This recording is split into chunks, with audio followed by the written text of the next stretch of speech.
ഈ ദിവസങ്ങളിൽ വരുന്ന ഏറ്റവും നല്ല സാക്ഷ്യം അലക്സ് ജോസഫിൻ്റെയും ധന്യയുടെയും സാക്ഷ്യമാണ്. അലക്സ് ജോസഫിൻ്റെ ധന്യയുടെ സാക്ഷ്യം, ആ കുട്ടിക്ക് മൈലോ ലുക്കീമിയ എന്ന് വെച്ച് കഴിഞ്ഞാൽ മുതിർന്നവർക്ക്, കൊച്ചിന് 4 വയസ്സേ ഉള്ളൂ, പക്ഷേ കുട്ടിക്ക് വന്നിരിക്കുന്ന രക്താർബുദം എന്ന് പറയുന്നത് ഒരു പ്രായമായവർക്ക് വരുന്ന രക്താർബുദമാണ്. അപ്പോൾ സ്വാഭാവികമായിട്ട് റിക്കവറി റേറ്റ് ഒരു 50% ഉള്ളൂ. 50% മാത്രമേ അത് രക്ഷപ്പെടാനുള്ള സാഹചര്യങ്ങളുള്ളൂ. അപ്പോഴിങ്ങനെ വളരെ തുള്ളിക്കളിച്ച് നടന്ന കുഞ്ഞിനെ ഇവർ തിയേറ്ററിൽ നിന്ന് ഇങ്ങനെ പൊതിഞ്ഞ് കൊണ്ടുവരുമ്പോൾ ഈ അമ്മ വല്ലാണ്ടാകും ശരിക്കും. ഫസ്റ്റ് നമ്മൾ പെട്ടെന്നല്ലേ നമ്മുടെ മനസ്സിൻ്റെ വികാരമണ്ഡലത്തിൽ പെട്ടെന്നൊരു ലിഫ്റ്റിംഗ് വരികയല്ലേ, എന്ന് വെച്ച് കഴിഞ്ഞാൽ ഒരു ഡിപ്രഷനിലേക്ക് വരും. ഇത് അവരതിനോട് പ്രതികരിക്കുന്നത്, ഡോക്ടർ പറയണത് 50% സാധ്യതയുള്ളൂ എന്ന് ഡോക്ടർ പറയുമ്പോൾ എനിക്കിതൊന്നും മനസ്സിലാവുന്നില്ല എന്നാണ് പറയണത്. എനിക്കിതൊന്നും മനസ്സിലാവുന്നില്ല എന്നിട്ട് പറഞ്ഞിട്ട് അവരുടനെ പറയും, ദൈവം എനിക്കത് മനസ്സിലാക്കാൻ അനുവദിക്കുന്നില്ല. അത് നമ്മൾ we are searching after a covenant experience. നമ്മൾ എന്താണ് ഉടമ്പടി ധ്യാനത്തിൽ ചെയ്യണമെന്ന് വെച്ച് കഴിഞ്ഞാൽ, ഉടമ്പടിയിൽ ഇരിക്കുന്ന ആൾക്കാരുടെ ആധ്യാത്മികമായ വ്യത്യസ്തങ്ങളായ അനുഭവങ്ങളെയാണ് നമ്മൾ സ്കാൻ ചെയ്തിട്ട് അതിൻ്റെ വചന പരിപരിശം നോക്കുന്നത്. വചനത്തിൻ്റെ എവിടെയാണ് ആ വചനം, ഏത് വചനം അനുസരിച്ചാണ് അവർക്ക് ആ പർട്ടിക്കുലർ എക്സ്പീരിയൻസ് ഉണ്ടായതെന്ന് നോക്കുകയാണ്. ഇത് വളരെ ശ്രദ്ധാപൂർവം പോകേണ്ട കാര്യങ്ങളാണ്. കാര്യം അവർ ആദ്യമേ പറയുന്നുണ്ട്, ഞങ്ങൾ രണ്ടുപേരും ഭാര്യയും ഭർത്താവും എൻജിനീയേഴ്സാണ്, അവർ എഡ്യൂക്കേറ്റഡാണ് ശരിക്കും. അപ്പോൾ എഡ്യൂക്കേറ്റഡ് ആയിട്ടുള്ള ആൾക്കാർ കവനൻ്റ് എടുക്കുമ്പോൾ ആ കവനൻ്റ് വയസ്സിൽ വളരെ ബുദ്ധിപൂർവമാണ് അവരതിൻ്റെ അകത്ത് ഇൻവെസ്റ്റ് ചെയ്യേണ്ടത്. ഒരു പക്ഷേ നമുക്ക് ബുദ്ധിപൂർവം നിക്ഷേപിക്കേണ്ട, വിശ്വാസം നിക്ഷേപിക്കേണ്ട ഒരിടമാണിത്. വൈകാരികമായിട്ടല്ലെന്നതിൻ്റെ അർത്ഥം, മനസ്സിലായില്ലേ? നമ്മൾ മറ്റൊരു വേറെ ഏതെങ്കിലും പ്രാർത്ഥനാ രൂപം ആകുമ്പോൾ അതിനകത്ത് കുറച്ച് വൈകാരിക അംശങ്ങളുണ്ട്. ഉടമ്പടിയിൽ ഒരു വൈകാരിക അംശമില്ല, എല്ലാം ഇൻ്റലക്ച്വലായിട്ടുള്ള അംശങ്ങളാണ് ഉള്ളത്. ഒരു പക്ഷേ നമുക്കറിയാം, ഇന്ന് സഭ കടന്നു പോകുന്ന ഈ പോസ്റ്റ് കോവിഡ് ഈറ, കോവിഡിന് ശേഷമുള്ള മനുഷ്യരാശിയുടെ സങ്കീർണമായ സങ്കടങ്ങളെന്ന് വെച്ച് കഴിഞ്ഞാൽ, നമുക്ക് ദൈവത്തെ എന്തുമാത്രം പെട്ടെന്ന് മനുഷ്യന് ലഭ്യമാകുമോ എന്നാണ് ഞാൻ എപ്പോഴും എൻ്റെ ധ്യാനത്തിലും എൻ്റെ സ്വകാര്യമായ പ്രാർത്ഥനയിലും കർത്താവിൻ്റെ മുമ്പിൽ കണ്ണീരിട്ടിരിക്കുന്നത്. കാര്യം ജനം ഇങ്ങനെ വല്ലാത്ത പുതിയ ജീവിത സാഹചര്യങ്ങളാണ്. നമ്മളൊരിക്കലും നേരത്തെ കണ്ട പരിചയമില്ലാത്ത പുതിയ ജീവിത സാഹചര്യങ്ങളാണ്.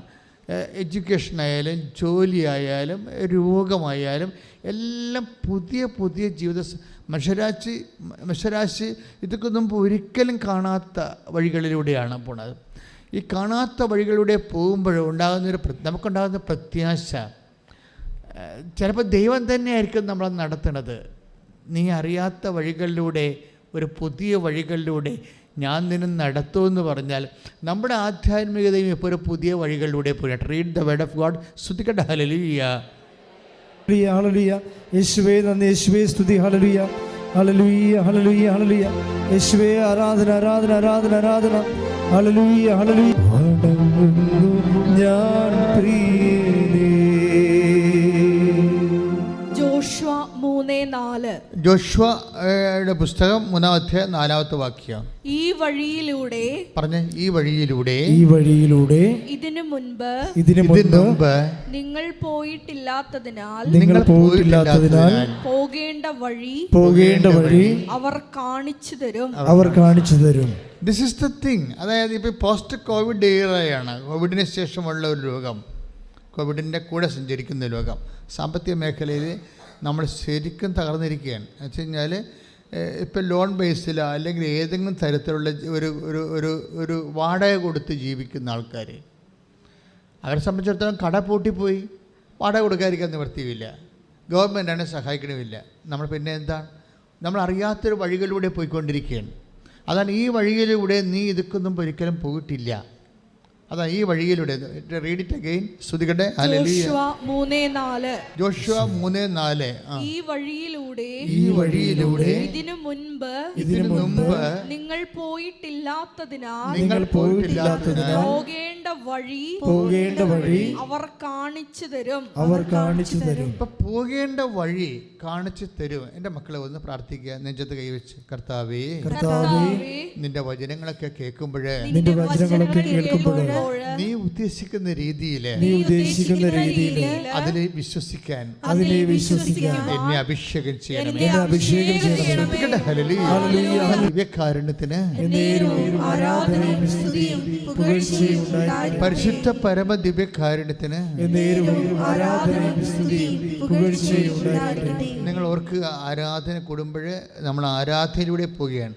അപ്പോൾ ഇതിൻ്റെ ഓരോ പ്രകരണങ്ങളെയും വിശ്വാസം കൊണ്ടും പ്രത്യാശ കൊണ്ടും ദൈവസ്നേഹം കൊണ്ടും ഇട്ടിച്ചിരുത്തി പ്രഖ്യാപിക്കണം. അപ്പോഴാണ് ദൈവശക്തി. നമുക്കറിയാം, വിശ്വാസത്തിൻ്റെ ഒരു ആക്ടിവേഷൻ എന്ന് പറയുന്നത് ഒരു പ്രഖ്യാപനമാണ്. വിശ്വാസം ഒരു പ്രാർത്ഥനയല്ല.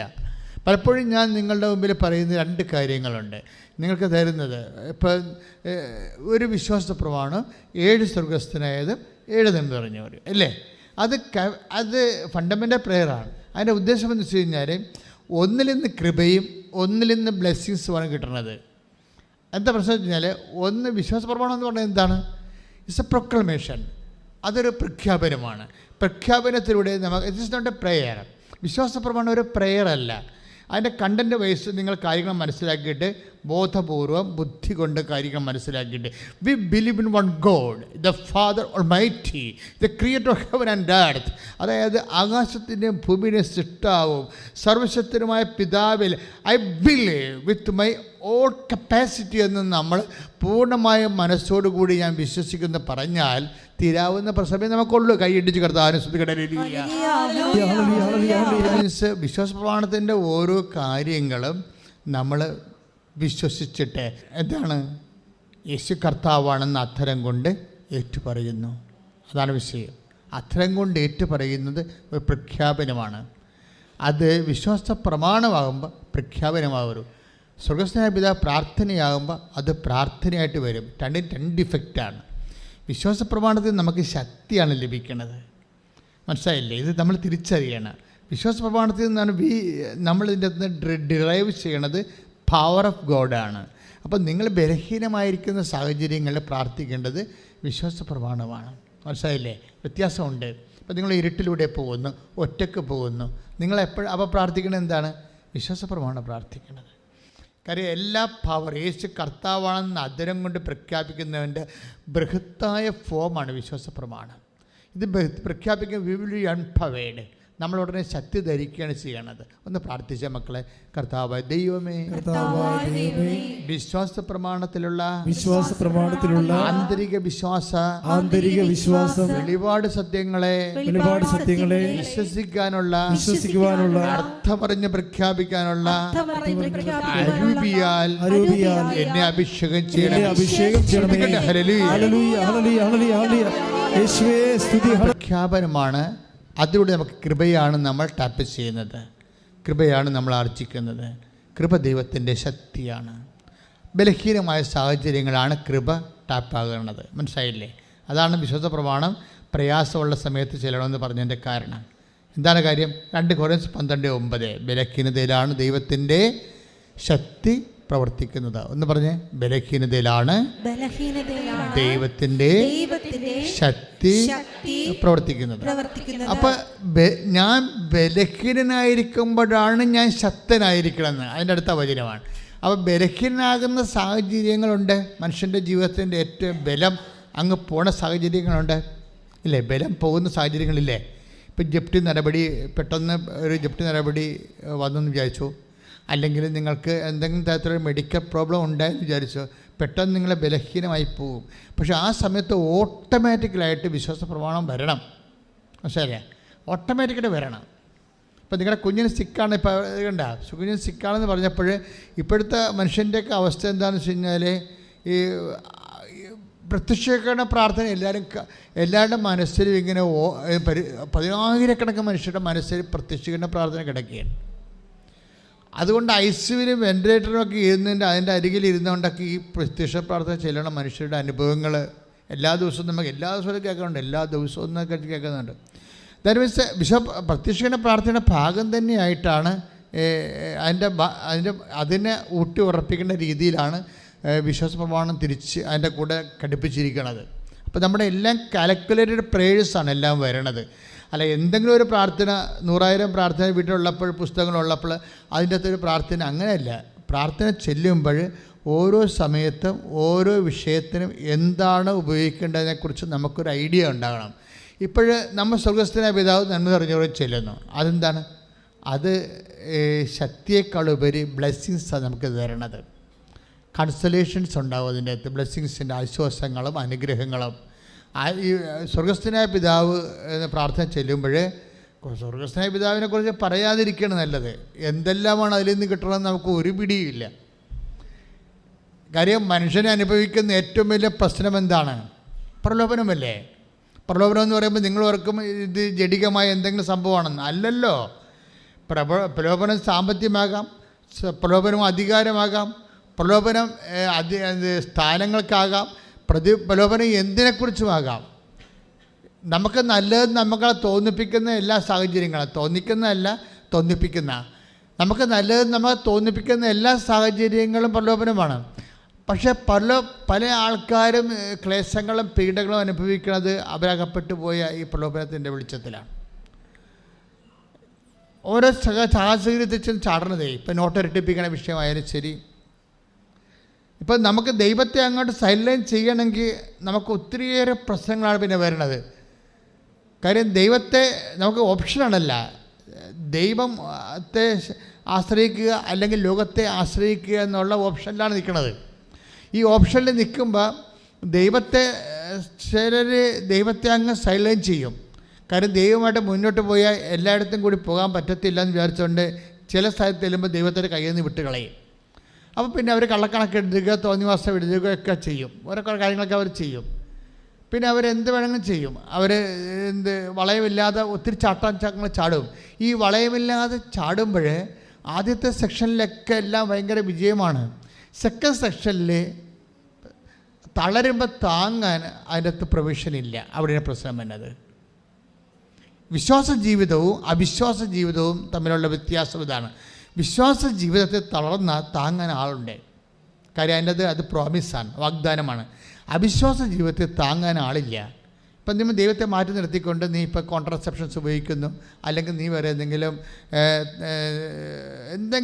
അതായത് കർത്താവിൻ്റെ വചനത്തിന് നിരക്കാത്ത രീതിയിലുള്ള എക്സ്ട്രാ ആയിട്ടുള്ള സന്തോഷങ്ങൾക്ക് വേണ്ടിയോ അല്ലെങ്കിൽ ഔന്നത്യത്തിന് വേണ്ടിയോ ആൾക്കാരുടെ മുമ്പിൽ വലിയ പുള്ളിയാകാൻ വേണ്ടിയോ എന്തെങ്കിലുമൊക്കെ ലോകത്തിൻ്റെ നട്ടനടപ്പനുസരിച്ച് കെട്ടിമേച്ചലുകളൊക്കെ എടുത്താലും അപ്പോൾ നിനക്ക് വഴിവിട്ട് പോകുകയോ കിമ്പളങ്ങൾ വാങ്ങിക്കുകയോ അല്ലെങ്കിൽ ആൾക്കാരെ സമ്മർദ്ദത്തിലാക്കിക്കൊണ്ട് അവരുടെ സമ്പത്ത് അടിച്ചു മാറ്റുകയോ അല്ലെങ്കിൽ കൊടുക്കാനുള്ള സമ്പത്ത് അവർക്ക് കൊടുക്കാതിരിക്കുകയും അവരുടെ അല്ലെങ്കിൽ ശേഷിയും കാണിച്ചുകൊണ്ട് മിസ പിരിച്ച് അവരെ അടക്കി ഒതുക്കി നിർത്തിയിട്ട് അവരുടെ വസ്തുവകൾ നീ ഉപയോഗിക്കുകയോ. അപ്പോൾ ദൈവത്തെ മാറ്റി നിർത്തിയ നിനക്ക് എങ്ങനെയും പോകാം. അതാണ് അവിശ്വാസ ജീവിതം എന്ന് പറയണത്. ഈ അവിശ്വാസ ജീവിതത്തിൻ്റെ അകത്തുള്ള പ്രശ്നം തളർന്ന താങ്ങാൻ പ്രൊവിഷനില്ല. അതാണ് വിഷയം.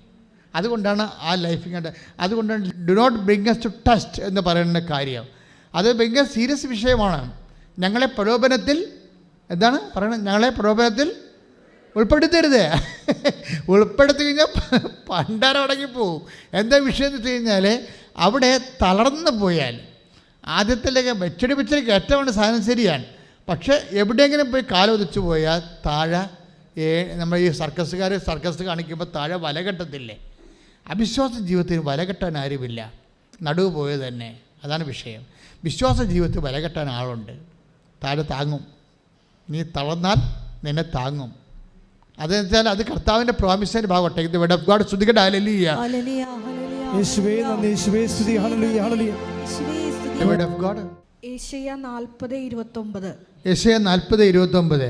തളർന്നവന് അവിടുന്ന് ബലം നൽകുന്നു, ദുർബലന് ശക്തി പകരുകയും ചെയ്യുന്നു.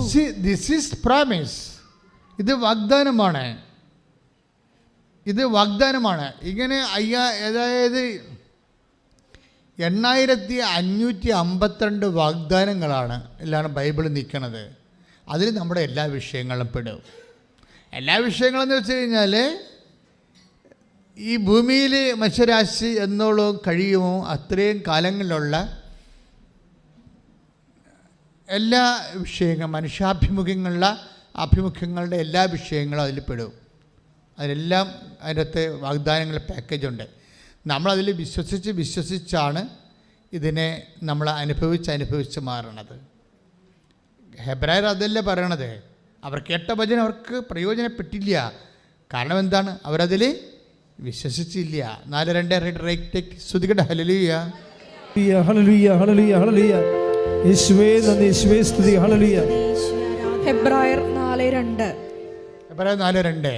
എന്നാൽ അവർ കേട്ട വചനം അവർക്ക് പ്രയോജനപ്പെട്ടില്ല. കാരണം അവർ അത് വിശ്വസിച്ചില്ല. എൻ്റെ പൊന്നു മക്കളെ, അതായത് ഈ വചനം ഇപ്പം വിശ്വാസ പ്രമാണമായാലും സ്വർഗസ്ഥനായ പിതാവായാലും വെൻ വി പ്രേ ഇറ്റ്, നമ്മളത് പ്രേയർ ചെയ്യുമ്പോൾ അതിന് മുമ്പ് നമ്മൾ തന്നെ ഒന്ന് ചെക്ക് ചെയ്യണം. ഇപ്പോൾ വിമാനമൊക്കെ പറപ്പിക്കാൻ നേരത്തെ അവർ 1.5 മണിക്കൂർ എൻജിനീയേഴ്സ് വന്ന് ചെക്ക് ചെയ്യത്തില്ലേ? അല്ലേ? വിമാനം പറപ്പിക്കാൻ നേരത്തെ അതിൻ്റെ ഹോൾട്ടിങ് ടൈമിൽ എൻജിനീയേഴ്സ് വന്നിട്ട് എല്ലാ മെഷീൻസും റീചെക്ക് ചെയ്യും. എല്ലാം ചെക്ക് ചെയ്ത് ഓക്കെ ആക്കും. പ്രെയർ ചെയ്യാൻ നേരത്തെ ഒരു പ്രീ ചെക്കിങ് നല്ലതാണ്. പ്രാർത്ഥിക്കുന്ന മുമ്പേ ഒരു ചെക്കിങ് നല്ലതാണ്. വിശ്വാസ പ്രമാണത്തിന് മുമ്പ്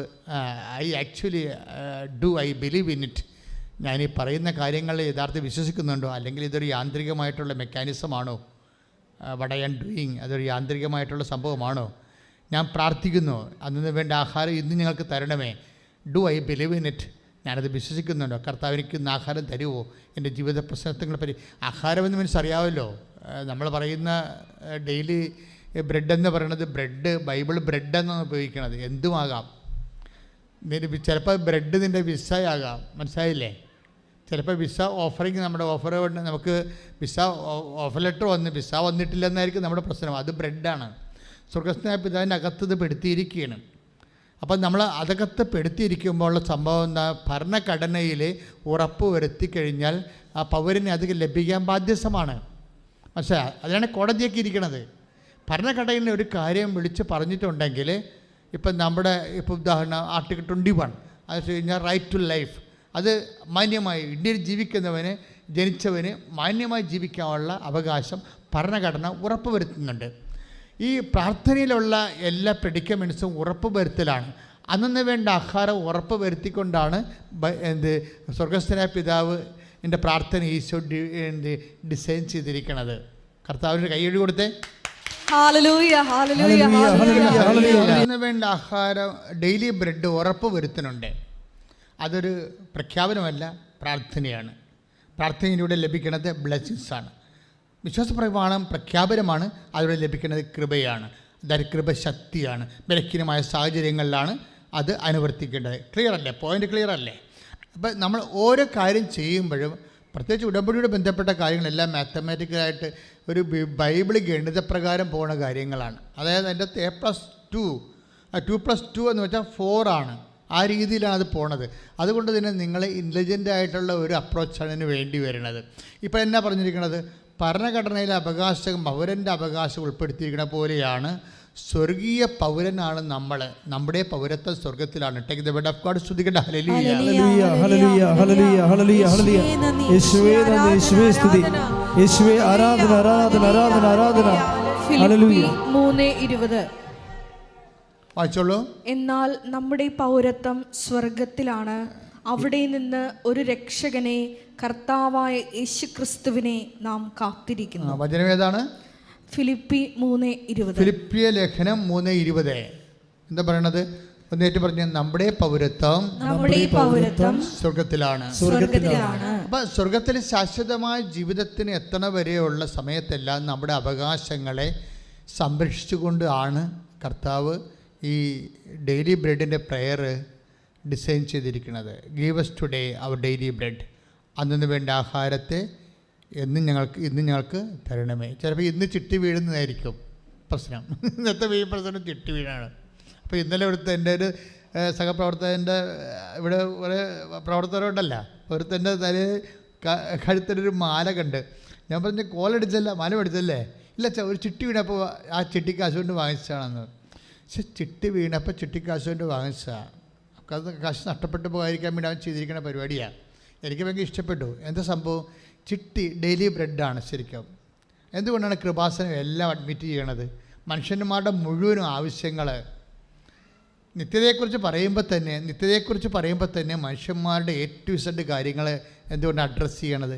കർത്താവ് അഡ്രസ്സ് ചെയ്തുകൊണ്ടാണ്. Give us today our daily bread, അന്നു വേണ്ട ആഹാരം ഇന്ന് ഞങ്ങൾക്ക് തരണമേ. കൈയടിച്ച് കർത്താവ്.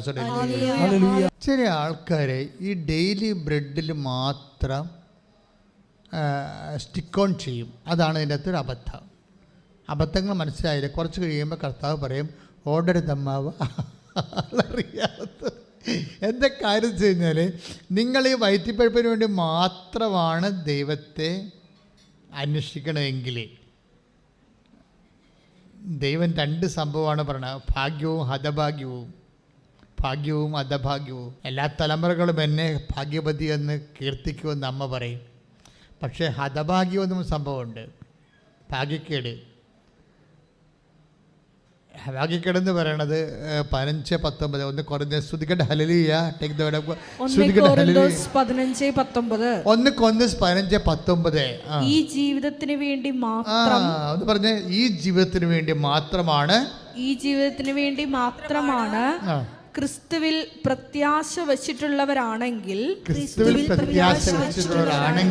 നമ്മൾ എല്ലാ മനുഷ്യരെയും നിർഭാഗ്യരാണ്.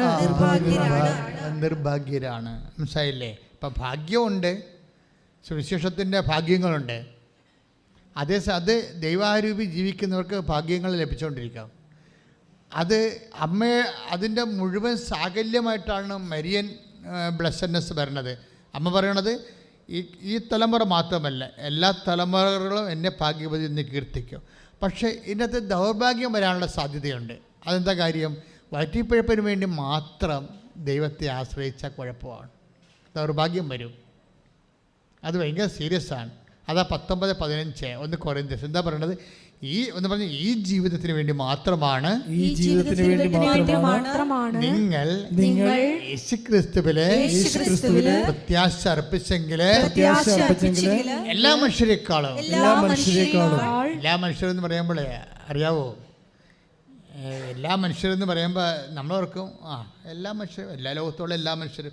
അങ്ങനെയല്ല, എപ്പിക്യൂറിയൻസിനാണ് ഈ പറയണത്. എല്ലാ മനുഷ്യരെന്ന് പറയുമ്പോൾ എപ്പിക്യൂറിയൻസ് എന്ന് പറഞ്ഞാൽ എന്താണ്? അവർ കർത്താവിൻ്റെ കാലത്ത് ജീവിച്ചിരുന്ന ഒരു വർഗമാണ്, ഒരു പ്രത്യേക തത്വശാസ്ത്രങ്ങൾ എല്ലാ കാലത്തും ഉണ്ടല്ലോ. മാർക്സിസം ഒരു തത്വശാസ്ത്രമാണ്. അതുപോലെ തന്നെ ഓരോ തത്വശാസ്ത്രങ്ങൾ, ഇപ്പം കോപ്പറേറ്റീവ്സത്തിൻ്റെ കാലമാണ് ഇപ്പം. അതായത് കോപ്പറേറ്റീവ് ആധിപത്യം, കോർപ്പറേറ്റ് ആധിപത്യമല്ലേ. പിന്നെ അതുപോലെ തന്നെ വേറെ ഉണ്ട് പേഴ്സണൽ ഫെഡറലിസം. അതിപ്പോഴത്തെ ഒരു പ്രവണതയാണ് പേഴ്സണൽ ഫെഡറലിസം. എന്ന് വെച്ച് കഴിഞ്ഞാൽ സ്വയം പ്രഖ്യാപിതമാകുന്ന അവസ്ഥ. സെൽഫ് ഡിക്ലറേഷന് ഏതാണ്ട് ഭരണഘടനയുടെ അത്രയും പവർ കാണിക്കുന്ന മനുഷ്യൻ്റെ സ്വയം ഔന്നത്യത്തിൻ്റെ പ്രഖ്യാപന കാലകം. അതിങ്ങനെ മനുഷ്യരാശി കടന്നു പോകുമ്പോൾ ഇങ്ങനെ പല ചിന്താധാരകൾ വരും. അതാണ് പറയണത്, എല്ലാ മനുഷ്യരും എന്ന് പറയണില്ലേ, പല ചിന്താധാരകൾ സൂക്ഷിക്കും. എപ്പിക്യൂറിയൻസിൻ്റെ പ്രോബ്ലം എന്താണ്?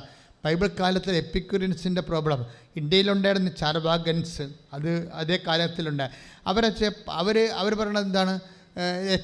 Yesterday is dead and gone. ഇന്നലകളിങ്ങനെ അസ്തമിച്ചു പോയി, നമുക്കതിനെക്കുറിച്ചൊന്നും അറിയത്തില്ല, ഇനി തിരിച്ചു വരത്തില്ല. Tomorrow is uncertain. നാളെ ഉണ്ടോ ഇല്ലയോ, നമ്മൾ ജീവിച്ചിരിക്കുമോ, വി ഡോണ്ട് നോ, അറിയത്തില്ലെന്ന് പറയും. പിന്നെ എന്താണ്? Today is ours, so let us make merry. അതായത് തിന്നും കുടിച്ചും DJ പാർട്ടി നടത്തി ഈ ജീവിതം ആസ്വദിക്കാമെന്ന് പറയുന്ന, അതാണ് അതാണ് മനുഷ്യൻ്റെ. ചില മനുഷ്യരുണ്ടല്ലേ, ആ രീതിയിലുള്ള മനുഷ്യരുണ്ട്. എവിടെ പോയാലും അവർക്ക് അമ്യൂസ്മെൻ്റാണ് അവരുടെ വലിയ ജീവിത ലക്ഷ്യമെന്ന് പറയണത്. അമ്യൂസ്മെൻറ്റ് അതിന് പ്രത്യേക വർഗം മനുഷ്യരാണ്. അതിന് വിസറട്ടോണിക് എൻഡോമോർഫ് എന്ന് പറയും. എന്ന് വെച്ച് കഴിഞ്ഞാൽ അത് അവരുടെ ഫീച്ചേഴ്സൊക്കെ പറഞ്ഞാൽ നിങ്ങൾ തെറ്റിദ്ധരിക്കും, ഞാൻ പറയത്തില്ല.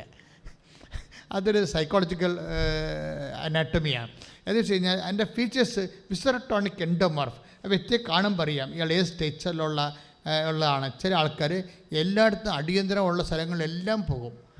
എല്ലാ അമ്യൂസ്മെൻറ്റും സംഭവങ്ങളും അതുപോലെ പാർട്ടികളൊക്കെ ഉള്ള സ്ഥലത്തൊക്കെ എല്ലാം പോയി എവിടെയെങ്കിലും അതൊന്നും മിസ് ചെയ്യത്തില്ല അവരെ സംബന്ധിച്ചിടത്തോളം. അങ്ങനെ ഒരു സദ്യയിൽ നിന്ന് മറ്റൊരു സദ്യയിലേക്ക് അവർ പോകും. ഈ എപ്പിക്യൂറിയൻസ് ചെയ്യണത് എന്താണ്? അവർ മുക്കുമുട്ട കഴിച്ചിട്ട് പിന്നെ കൈയിട്ട് ഛർദ്ദിച്ച് കളഞ്ഞിട്ട് പിന്നെയും കഴിക്കും. C what's the people. അത് ചിന്തിച്ച് നോക്കി. കർത്താവിൻ്റെ കാലത്തുണ്ടായിരുന്നൊരു വർഗ്ഗമാണ്. അങ്ങനെ കാണിക്കുന്നില്ലെങ്കിൽ ഇന്നും ആ ടൈപ്പ് ഉണ്ടാവും. തീറ്റിപ്പണ്ടാരങ്ങളും അതുപോലെയുള്ള ആൾക്കാരുണ്ട്. ഭക്ഷണത്തിന് അമിത പ്രാധാന്യം, സൗന്ദര്യത്തിന് അമിത പ്രാധാന്യം, അതുപോലെ തന്നെ സെക്സിന് അമിത പ്രാധാന്യം. അതായത് ഒരു ലെവൽ വിട്ട് പ്രാധാന്യം കൊടുക്കുന്ന ആൾക്കാർ. അതാണ് എല്ലാ മനുഷ്യരെക്കാളും. അതാണ് വിഷയം. നിങ്ങൾ യേശുക്രിസ്തുവിൽ അതായത് take the word of read the word of God again. ശ്രദ്ധിക്കട്ടെ. ഹല്ലേലൂയ ഹല്ലേലൂയ ഹല്ലേലൂയ ഹല്ലേലൂയ ഹല്ലേലൂയ. യേശുവേ നന്ദി, യേശുവേ സ്തുതി. ഹല്ലേലൂയ ഹല്ലേലൂയ ഹല്ലേലൂയ. യേശുവേ നന്ദി, യേശുവേ ആരാധന ആരാധന. 1 കൊരിന്തോസ് 15:19 ഈ ജീവിതത്തിന് വേണ്ടി മാത്രം ഈ ജീവിതത്തിന് വേണ്ടി മാത്രം ക്രിസ്തുവിൽ പ്രത്യാശ വച്ചിട്ടുള്ളവരാണെങ്കിൽ നമ്മൾ എല്ലാ മനുഷ്യരെയും നിർഭാഗ്യരാണ്. വായി കൈയിട്ട് ഛർദ്ദിക്കണ പണ്ടാരങ്ങളില്ലേ, അവരെക്കാളും ഗതികെട്ടവരാണെന്ന് പറഞ്ഞുകൊണ്ട് വരുന്നത്. മനസ്സിലായില്ലേ? എപ്പിക്യൂറിയൻസിനേക്കാൾ ഗതികെട്ടവരാണ് നമ്മളന്ന്. ഈ ജീവിതത്തിന് വേണ്ടി മാത്രമാണ് നിങ്ങൾ യേശുക്രിസ്തു പ്രത്യാശ അർപ്പിച്ചെങ്കിലേ നിങ്ങൾ എപ്പിക്യൂറിയൻസിനേക്കാൾ ഗതികെട്ടവരാണെന്ന്. അപ്പോൾ നോക്കി എന്തുമാത്രം ഭാഗ്യക്കേടാ വരേണ്ടത്. അപ്പോഴെന്താ നമ്മൾ യേശുക്രിസ്തു പ്രത്യാശ അർപ്പിക്കണത്? ഈ ജീവിതത്തിന് വേണ്ടി മാത്രമല്ല, പിന്നെന്താണ്? നിത്യതയ്ക്ക് വേണ്ടി കൂടിയാണ്. അതുകൊണ്ട് എന്താ സംഭവിക്കണമെന്ന് വെച്ച് കഴിഞ്ഞാൽ നിത്യതയ്ക്കുള്ള നിക്ഷേപങ്ങൾ വേണം. നിത്യതയുടെ നിക്ഷേപങ്ങൾ. ഞാൻ എപ്പോഴും എൻ്റെ സഹോദരനോട് പറയണത്, എൻ്റെ മക്കളെ എന്തെങ്കിലും പ്രാർത്ഥന ഞാൻ നിങ്ങളോട് പറയാമോ? രഹസ്യമാണ്, പറയാമോ എന്ന് എനിക്കറിയത്തില്ല. എൻ്റെ മനസ്സിലിരിപ്പാണ്, ഗുണമാണോ ദോഷമാണോ എന്നറിയത്തില്ല. എന്ത് സംഭവം എന്നറിയാമോ? എൻ്റെ മനസ്സിലിരിപ്പ് എപ്പോഴും പറയണത്, ഒരു 10 കാര്യം ദൈവത്തോട് നമ്മൾ ചോദിച്ചാൽ 5 കാര്യം കിട്ടരുതെന്നുള്ള ആഗ്രഹക്കാരനാണ് ഞാൻ. നിങ്ങളിത് പറഞ്ഞാൽ നിങ്ങളോടൊപ്പം എടുക്കത്തില്ല. പക്ഷേ എൻ്റെ മനസ്സിരിപ്പ് ഇതാണ്. എന്താ കാര്യം വെച്ച് കഴിഞ്ഞാൽ 10 കാര്യം നമ്മൾ ദൈവത്തോട് ചോദിച്ചാൽ 5 കാര്യം കിട്ടരുത്. എന്താ കാര്യം എന്നറിയാമോ? കിട്ടാത്ത കാര്യങ്ങൾ നിങ്ങൾക്ക് തോന്നണുണ്ടോ? ഈശോ എന്താ പറഞ്ഞിരിക്കണത്? ചോദിക്കുവിൻ നിങ്ങൾക്ക് ലഭിക്കും. അതാണ് പ്രശ്നം. Take the word of God. ശ്രദ്ധിക്കട്ടെ. ഹല്ലേലൂയ ഹല്ലേലൂയ ഹല്ലേലൂയ ഹല്ലേലൂയ ഹല്ലേലൂയ. യേശുവേ ആരാധന ആരാധന ആരാധന. യേശുവേ നന്ദി, യേശുവേ സ്തുതി. ഹല്ലേലൂയ ഹല്ലേലൂയ. ലൂക്ക 11:9. ലൂക്ക 11:9. ചോദിക്കുവിൻ നിങ്ങൾക്ക് ലഭിക്കും. പറഞ്ഞേ. ചോദിക്കുവിൻ നിങ്ങൾക്ക് ലഭിക്കും. നിങ്ങൾക്ക് ലഭിക്കും. അന്വേഷിക്കുവിൻ നിങ്ങൾ കണ്ടെത്തും.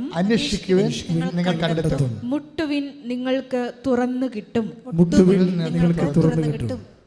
അപ്പം മുട്ടുവിൻ നിങ്ങൾക്ക് തുറന്നു കിട്ടുമെന്ന് പറഞ്ഞില്ലേ? അപ്പോഴേ ഇതെപ്പോഴാണ് തുറക്കണത്, എവിടെയാണ് തുറക്കണമെന്ന് ഈശോ പറഞ്ഞിട്ടില്ല. ചോദിക്കുന്നതൊക്കെ ലഭിക്കും. എപ്പോഴാണ് ലഭിക്കുക എന്ന് ഈശോ പറഞ്ഞിട്ടില്ല. ചില കാര്യങ്ങൾ ഇവിടെ ലഭിച്ചില്ലെങ്കിൽ എവിടെയെങ്കിലും ലഭിക്കാനുള്ള സാധ്യതയുണ്ടെന്നാണ് ഈശോ പറഞ്ഞിരിക്കുന്നത്. കൈയിടിച്ച് കർത്താവിനെ സ്തുതിക്കട്ടെ.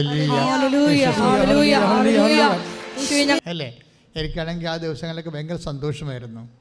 സന്തോഷം എന്ന് വെച്ച് കഴിഞ്ഞാൽ ഈ മനുഷ്യനോട് എനിക്ക് ഭയങ്കര മാനസികമായിട്ട് അടുപ്പമുള്ള ആളായിരുന്നു. ഞാൻ കണ്ടിട്ടില്ല, കേട്ടിട്ടുമില്ല. പക്ഷേ ഇയാളെ ഫോളോ ചെയ്തിട്ടുണ്ട്. രഹസ്യമായി ഈ മനുഷ്യനെ ഞാൻ ഫോളോ ചെയ്യുന്നുണ്ടായിരുന്നു. എന്നും ഈ മനുഷ്യന് വേണ്ടി പ്രാർത്ഥിക്കുന്നുണ്ടായിരുന്നു. പപ്പ രാജിവെച്ചതിനോട് എനിക്ക് ഒരിക്കലും അന്ന് മരിക്കണവരെ ഉൾക്കൊള്ളാൻ പറ്റാത്ത ഒരാളാണ്. എന്ന് വെച്ച് കഴിഞ്ഞാൽ സത്യം എന്താണ്, നീതി എന്താണ്, അത് ഒരു കോംപ്രമൈസും ഇല്ലാതെ ഒരു മീഡിയയുടെ മുമ്പിലും ഒരിക്കലും തോക്കാതെ നിന്നൊരു മനുഷ്യനാണ് ഈ ബെനഡിക്ട് മാർപ്പാപ്പ. ബെനഡിക്ട് മാർപ്പാപ്പ ഇപ്പോൾ വല്ലാതെ ഞാൻ അനുസ്മരിച്ചു പോയതാണ്. എന്ന് വെച്ചാൽ അദ്ദേഹം ആ വിശുദ്ധനായ മനുഷ്യൻ കിടക്കുമ്പോൾ എൻ്റെ മനസ്സിൽ വരുന്ന ചിന്ത, പപ്പ ദൈവത്തോട് ഏറ്റവും അടുത്ത ആളാണ്, സത്യത്തെ തൊട്ടൊരു മനുഷ്യനാണ്. ഈ സത്യത്തെ തൊട്ടൊരാൾ ഇനി കർത്താവിലേക്ക് പോകുമ്പോൾ ഇങ്ങയുടെ ആസ്തി എന്താ? ബെനഡിക്ട് മാർപ്പാപ്പ ദൈവത്തോട് ചോദിച്ചിട്ടുള്ള പല കാര്യങ്ങളിലും എന്തെങ്കിലും കാര്യങ്ങൾ ദൈവം ബെനഡിക്ട് മാർപ്പാപ്പയുടെ ജീവിതകാലത്ത് ആ പ്രാർത്ഥനയ്ക്ക് ഉത്തരമായിട്ട് കൊടുത്തിട്ടില്ലെങ്കിൽ ആ കൊടുക്കാത്ത കാര്യങ്ങൾ കൊടുക്കാനുള്ള സമയമാർത്തിലേക്കാണ് പോണത്. മനസ്സിലായില്ലേ? എന്താ വചനം എന്താണ്?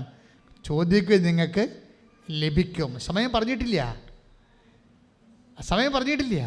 ഇവിടെ ലഭിക്കാത്ത എല്ലാ വിഷയങ്ങൾക്കും കർത്താവിന്, അതായത് ഇവിടെ ലഭിക്കുന്നതിൻ്റെ പേര് ബ്ലെസ്സിങ്സ് എന്നാണ്, ഇവിടെ ലഭിക്കാത്തതിൻ്റെ പേര് കൃപയെന്നാണ്. നിങ്ങളെപ്പോഴും അഡ്രസ്സ് ചെയ്യേണ്ടത് ലഭിക്കാത്ത പ്രാർത്ഥനയെ ഓർത്ത് വിശ്വാസമില്ലാത്തവർ ദൈവത്തിൽ നിന്ന് അകന്നു പോവുകയാണ് ചെയ്യണത്.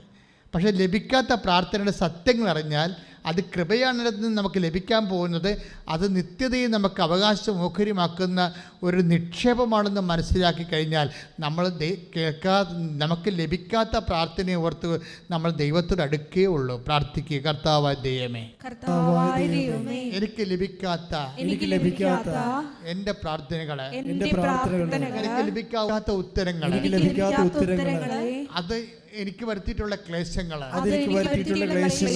ഞാനിപ്പോൾ സന്തോഷത്തോടെ അങ്ങേക്ക് തിരിച്ചു സമർപ്പിക്കുന്നു. വിശ്വാസത്തോടെ പ്രത്യാശയോടെ അതെനിക്ക് എപ്പോഴെങ്കിലും ലഭിക്കുമെന്നുള്ള ഉറപ്പോടുകൂടി ഞാൻ അങ്ങയെ സന്തോഷിക്കുന്നു. ഞാൻ അങ്ങയിൽ സന്തോഷിക്കട്ടെ.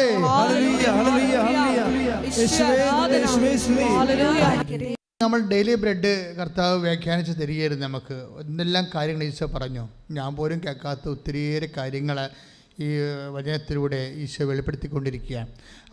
ഇപ്പോഴെൻ്റെ മനസ്സിലേക്ക് ഈശോ തരുന്നത്, കഴിഞ്ഞ ദിവസങ്ങൾ അശ്വതി എന്നും പറഞ്ഞൊരു പെൺകുട്ടി സാക്ഷ്യം പറഞ്ഞ്, അശ്വതി പറഞ്ഞ സാക്ഷ്യങ്ങളിൽ കുറേ കാര്യങ്ങളുണ്ട്. ഒരു പ്രശ്നം വെച്ചാൽ അശ്വതി ഫസ്റ്റ് ടൈം ഒരു ക്രിസ്ത്യൻ ഫെയ്ത്തിലേക്ക് ആദ്യം വരുന്ന ആളാണ്. അപ്പോൾ ഈ ഉടമ്പടി ധ്യാനം വളരെ നന്നായ രീതിയിൽ സ്വകാര്യമായിട്ട് അതിൽ കൂടുന്ന ആളാണ്. പക്ഷേ അശ്വതി ഒരിക്കൽ അവൾക്ക് മുതുകത്തൊരു മുഴയുണ്ടായി. അപ്പോൾ അത് ക്യാൻസറിലേക്ക് പോകുമോ, ഓപ്പറേഷൻ വേണ്ടി വരുമോ, പിന്നെ ഉണ്ടാകുന്ന അവളുടെ അവസ്ഥ എന്താണ്, ഇങ്ങനെ കുറേ കാര്യങ്ങളെക്കുറിച്ച് കുട്ടി ആകുലയാണ്. അപ്പോൾ അങ്ങനെ ആകുലയായപ്പോൾ ഈ പെട്ടെന്ന് കുറേ സാക്ഷ്യങ്ങൾ നോക്കി മാതാവ്, അവൾ പറയുന്നുണ്ട്, മാതാവ് എന്നെ നയിക്കുകയായിരുന്നു. ഞാനൊരു സ്മാർട്ട് ഫോണൊന്നും വാങ്ങിച്ചിട്ടില്ല. മാതാവിനെക്കുറിച്ച് അറിയണമെന്ന് അറിഞ്ഞപ്പോൾ എനിക്ക് സ്മാർട്ട് ഫോൺ വാങ്ങിക്കാൻ തോന്നി.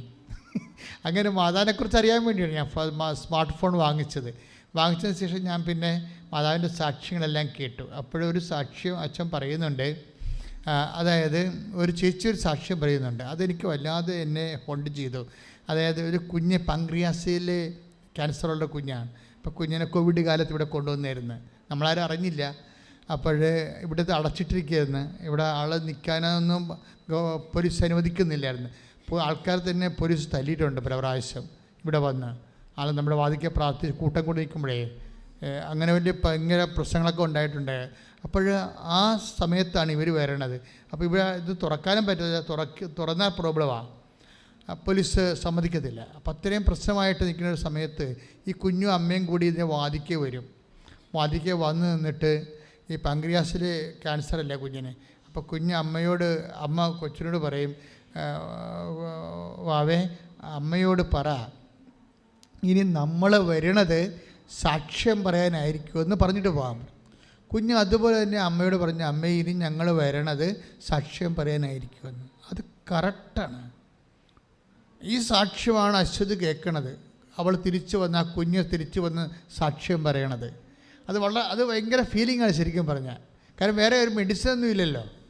അപ്പോൾ അമ്മ കുഞ്ഞിനെ തിരിച്ചു കൊണ്ടുവന്ന് സാക്ഷ്യം പറയാൻ അനുവദിക്കും. അപ്പോൾ കുഞ്ഞ് മിടുക്കിയായി വന്ന് സാക്ഷ്യം പറയും. അപ്പോൾ അതാണ് അശ്വതി കേൾക്കണ സാക്ഷ്യം. അപ്പോൾ അവളുടെ വിശ്വാസം വല്ലാത്ത രീതിയിൽ അങ്ങോട്ട് വളരും. ഈ സാക്ഷ്യങ്ങൾ കേൾക്കണം മക്കളെ. സാക്ഷ്യങ്ങൾ ആണ് ഏറ്റവും കൂടുതൽ. നമ്മൾ ഏറ്റവും കൂടുതൽ ടോർച്ചർ ചെയ്യപ്പെടുന്ന സാക്ഷ്യങ്ങളാണ്. ഇപ്പോൾ ഒത്തിരി ട്രോളൊക്കെ വരുന്ന സാക്ഷ്യങ്ങളല്ലേ, ട്രോളിങ് വരണം. നമ്മളെന്താ വന്നാൽ അതിൻ്റെ അകത്ത് അധികം ഓവറായിട്ട് ശ്രദ്ധിക്കാത്തതിൻ്റെ കാരണം നമ്മൾ ജനങ്ങൾക്ക് അവരെ കവനൻ്റ് എക്സ്പീരിയൻസ്, നമ്മളൊരു ദൈവം നമുക്കൊരു പുതിയ പ്രാർത്ഥനാ പദ്ധതി തന്നിരിക്കുകയാണ്. അപ്പം അതിൽ നമ്മൾ പഴയ ധ്യാന കേന്ദ്രങ്ങളുള്ള വെള്ളപടി, മദ്യപാനം മാറുക, അല്ലെങ്കിൽ അതുപോലെ തന്നെ രോഗസൗഖ്യങ്ങളുണ്ടാകുക മാത്രമല്ല, മനുഷ്യൻ്റെ ആധ്യാത്മികവും ഭൗതികവുമായ സമഗ്രമായ വിഷയങ്ങളാണ് ഉടമ്പടിയിൽ ദൈവം അഡ്രസ്സ് ചെയ്യണത്. അപ്പോൾ പുതിയ പുതിയ വിഷയങ്ങളും പുതിയ അനുഭവങ്ങളും ആയത് കാരണം ജനങ്ങൾക്കൊരു സ്ഥിരം പ്ലാറ്റ്ഫോം നമ്മൾ കൊടുത്തിരിക്കുകയാണ്. എല്ലാ ദിവസവും കയറി ജനങ്ങൾ അവരുടെ ഉടമ്പടി അനുഭവങ്ങൾ പങ്കുവെക്കാൻ. അപ്പോൾ ഓരോരുത്തർ, ചിലർക്ക് നല്ല വിദ്യാഭ്യാസം ഉണ്ടാകും, ചിലർക്ക് അധികം വിദ്യാഭ്യാസം ഉണ്ടാകത്തില്ല. അവരുടെയൊക്കെ സ്റ്റാറ്റസ് അനുസരിച്ചുകൊണ്ട് അവരുടെ എക്സ്പീരിയൻസ് പറയും. നമ്മളതിനെ ഹോണർ ചെയ്യും. പക്ഷേ ചില ആൾക്കാർക്ക് അവർ സാക്ഷ്യം പറയുമ്പോൾ നമ്മൾ അന്ധവിശ്വാസം പ്രചരിപ്പിക്കണം എന്നൊക്കെ തോന്നും. പക്ഷേ നമ്മൾ വിശ്വാസം തന്നെയാണ് പ്രചരിപ്പിക്കുന്നത്. അവരുടെ വിശ്വാസമാണ് പ്രചരിപ്പിക്കുന്നത്. അവർ ആ വിശ്വാസം അപ്ലൈ ചെയ്തപ്പോൾ എന്ത് സംഭവിച്ചു? അവർക്ക് ബുദ്ധിബോധമില്ലാതെ ഇരിക്കാൻ ദൈവത്തെ ബുദ്ധിപരമായിട്ട് മാത്രം കാര്യങ്ങളെ കാണുന്നവർക്ക് മണ്ടത്തരം തോന്നി വരും. പക്ഷേ ഈ നിഷ്കളങ്കരായ മനുഷ്യർ അവരുടെ ഒരു സങ്കടകാലത്ത് ക്രിസ്തുവിലുള്ള അവരുടെ വിശ്വാസം പ്രഖ്യാപിച്ചപ്പോൾ അവർക്കെന്ത് സംഭവിച്ചു, അവരതെങ്ങനെ പ്രഖ്യാപിച്ചു, അവർക്കെന്ത് സംഭവിച്ചു എന്ന് നമ്മൾ കേൾക്കുമ്പോൾ, ഇപ്പോൾ അശ്വതിയുടെ പ്രശ്നം തന്നെ എന്താണ്? അശ്വതി ഈ ധ്യാനം കൂടിയപ്പോൾ അശ്വതിയോട് ഡേറ്റ് ഇട്ട് പ്രാർത്ഥിക്കാൻ പറയണത് കേട്ട്. അശ്വതിയുടെ പറഞ്ഞതല്ല, പൊതുവെ പറഞ്ഞതാണ് ഡേറ്റ് ഇട്ട് പ്രാർത്ഥിക്കാൻ. ഇപ്പോൾ അശ്വതി ഒരു സെപ്റ്റംബർ 4 എന്ന് പറഞ്ഞ് ഡേറ്റ് ഇട്ട്. എന്താ കാര്യം? പ്രശ്നം എന്താണ്? അവരുടെ മുതുകത്തൊരു കുരുവാണ് പ്രശ്നം. മുതുകത്തൊരു കുരു ഇങ്ങനെ മുഴ വരെ പൊങ്ങുകയാണ്.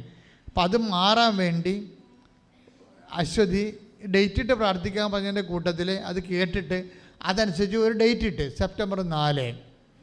അപ്പോൾ സെപ്റ്റംബർ 4 ഡേറ്റ് ഇട്ട് പ്രാർത്ഥിക്കുകയാണ്. അപ്പോൾ ഡേറ്റ് ഇട്ട് പ്രാർത്ഥിക്കുമ്പോൾ പെട്ടെന്ന് അശ്വതി 2 ദിവസം കഴിഞ്ഞപ്പോൾ ഡേറ്റ് പെട്ടെന്നായി പോയില്ല, മാതാവിന് കുറച്ച് സമയം കൊടുക്കാമായിരുന്നു. മനസ്സിലായില്ലേ? അവരുടെ നിഷ്കളങ്കതയിലുള്ള ഒരു പകപ്പാണ്. കാര്യം ഇപ്പം ഇത്രയും പെട്ടെന്നൊക്കെ നമ്മൾ ഡേറ്റ് ഇട്ട ഇനി 4 ദിവസമല്ലേ ഉള്ളൂ. ആ 4 ദിവസത്തിനുള്ളിൽ മാതാവിനെ ഹെൽപ്പ് ചെയ്യാൻ പറ്റില്ലെങ്കിൽ നമുക്ക് മാതാവിനെ കുറ്റം പറയാൻ പറ്റുമോ? അപ്പോൾ കുറച്ചുകൂടി ഡേറ്റ് മാതാവിന് കൊടുക്കാൻ വരുന്നെന്ന് ഇവൾ സ്വയം ചിന്തിക്കുകയാണ്. അവളുടെ ലിറ്ററസി അനുസരിച്ചുകൊണ്ടുള്ള ചിന്താധാരണകളാണ് വരണത്. നമ്മളതിനെല്ലാം മാനിക്കും. അത് പറയുന്നത് അവർ എന്താ പറയണമെന്ന്. പക്ഷേ എന്താ സംഭവിച്ചതെന്ന് വെച്ച് കഴിഞ്ഞാൽ ഇതിൻ്റെ ഉള്ളിൽ അശ്വതി ഒരു ധ്യാനം കൂടും, ഉടമ്പടി ധ്യാനം കൂടും. ഏത് ധ്യാനം കൂടും? 2017 ധ്യാനം കൂടും. 2017 ധ്യാനം കൂടും. 2017 ധ്യാനം എന്ന് പറയുമ്പോൾ ഇപ്പോൾ എത്ര കൊല്ലമായി? 5 കൊല്ലമായില്ലേ? 5 കൊല്ലം മുമ്പുള്ളൊരു ധ്യാനം കൂടുകയാണ്, ഉടമ്പടി ധ്യാനം കൂടുകയാണ്. കുടുംബം എന്താ പറയണത്? അന്ന് അച്ഛൻ പറയുന്നുണ്ട്, ആരാധനയ്ക്ക് പറയുന്നുണ്ട്,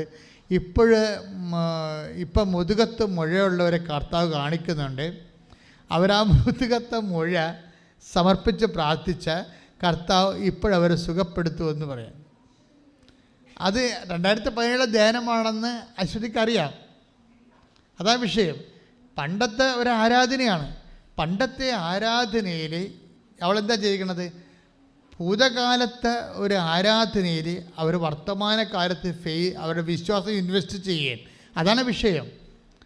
എന്നിട്ട് പറയാം, കർത്താവ് ഇത് ഞാനാണെന്ന് ഞാൻ വിശ്വസിക്കണമെന്ന്. അതാണ് അശ്വതി പറയണത്. കർത്താവ് ഈ 2017 ധ്യാനമാണെന്നൊക്കെ എനിക്കറിയാം, പക്ഷേ ഇത് എന്നെക്കുറിച്ചാണ് നീ പറഞ്ഞതെന്ന് ഞാൻ വിശ്വസിക്കുന്നു. ഞാൻ മാതാവിൻ്റെ ഡേറ്റ് ഇട്ടിട്ടുണ്ട് 4-ാം തീയതി സെപ്റ്റംബർ 4. ഇനി 3 ദിവസമേ ഉള്ളൂ. ഇതെന്നെക്കുറിച്ചാണ് പറഞ്ഞതെന്ന് ഞാൻ വിശ്വസിച്ചുകൊണ്ട് ഇവളെ ഈ മുഴ ഈശോയ്ക്ക് സമർപ്പിച്ചുകൊണ്ട് ഈ ധ്യാനത്തിൻ്റെ കൂടെ പ്രാർത്ഥിക്കും. അപ്പോൾ എന്താ സംഭവിക്കണത്? പിറ്റേ ദിവസം നോക്കുമ്പോൾ ഇത് അപ്രത്യക്ഷമായി പോകും. Price the Lord.